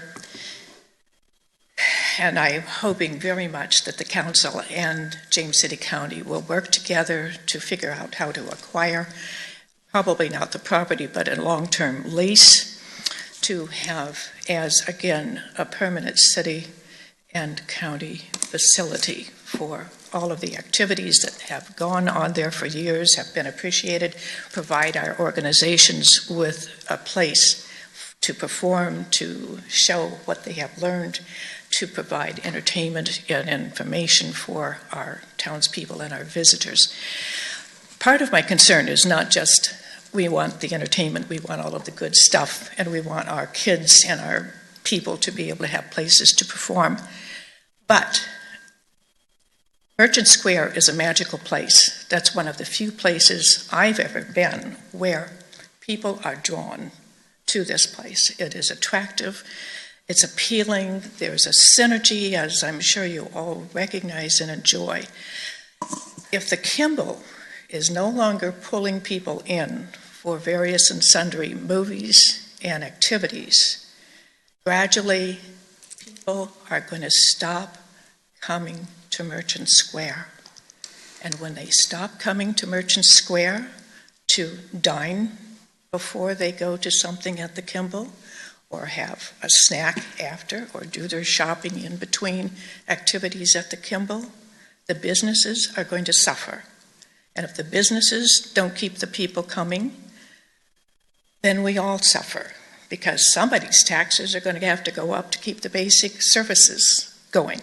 So to me, it would be a lot simpler, more direct, and effective for the city and the county to figure out a way to put together a package to keep the Kimball alive and well. So that's what I put into your hands and into your hearts. So thank you. Thank you, Ms. Bond. Thank you. Thank you. Mr. Shelley?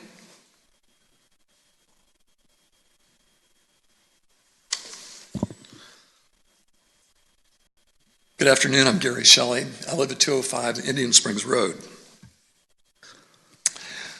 Mayor, I wish to thank you for making the effort in spending a couple hours with me recently to discuss issues of importance to me. In past appearances, I've expressed frustration at being stonewalled by members of City Council and City staff. In particular, I have expressed concerns regarding minutes that were not submitted after a City Council retreat, in spite of the fact that the minutes were required by law. Records are vital for the establishment of honest, open, and transparent government. I realize that mistakes can happen. Perhaps that was the case with these minutes, perhaps not. What is clear is that numerous attempts to get responses from our previous mayor and staff were ignored. This is on the record and cannot be refuted.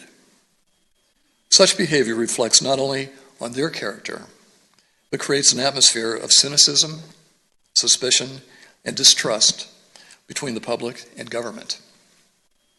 This is a disservice to the vast majority of government servants at all levels, whether on a national, state, or local level, as I firmly believe that most fulfill their duties and responsibilities conscientiously. Citizens demand that their concerns be addressed. Disregard of their concerns is the ultimate act of disrespect. Williamsburg can do better. Mayor, we look to you for leadership. Nothing you do can be more important than assuring the public that their concerns will be addressed. I would like to thank you one more time for meeting with me last month, and I look forward to working with you in the future. Thank you very much. Thank you, Mr. Shelley. Is there anybody else who would like to address council?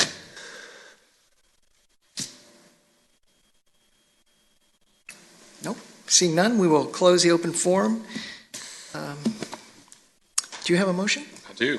I move to go into closed session pursuant to Section 2.2-3711 of the Code of Virginia for the purpose of discussing one matter involving a prospective business or industry or expansion of existing businesses where no announcement has been made per subparagraph 5, and discussion of confidential proprietary records pursuant to subparagraph 39. Second. Ms. Scott? Mr. Zane? Aye. Mr. Pons? Aye. Mayor Fryland? Aye. Vice Mayor Foster? Aye. Ms. Ramsey? Aye. Council will take a brief recess and reconvene in closed session.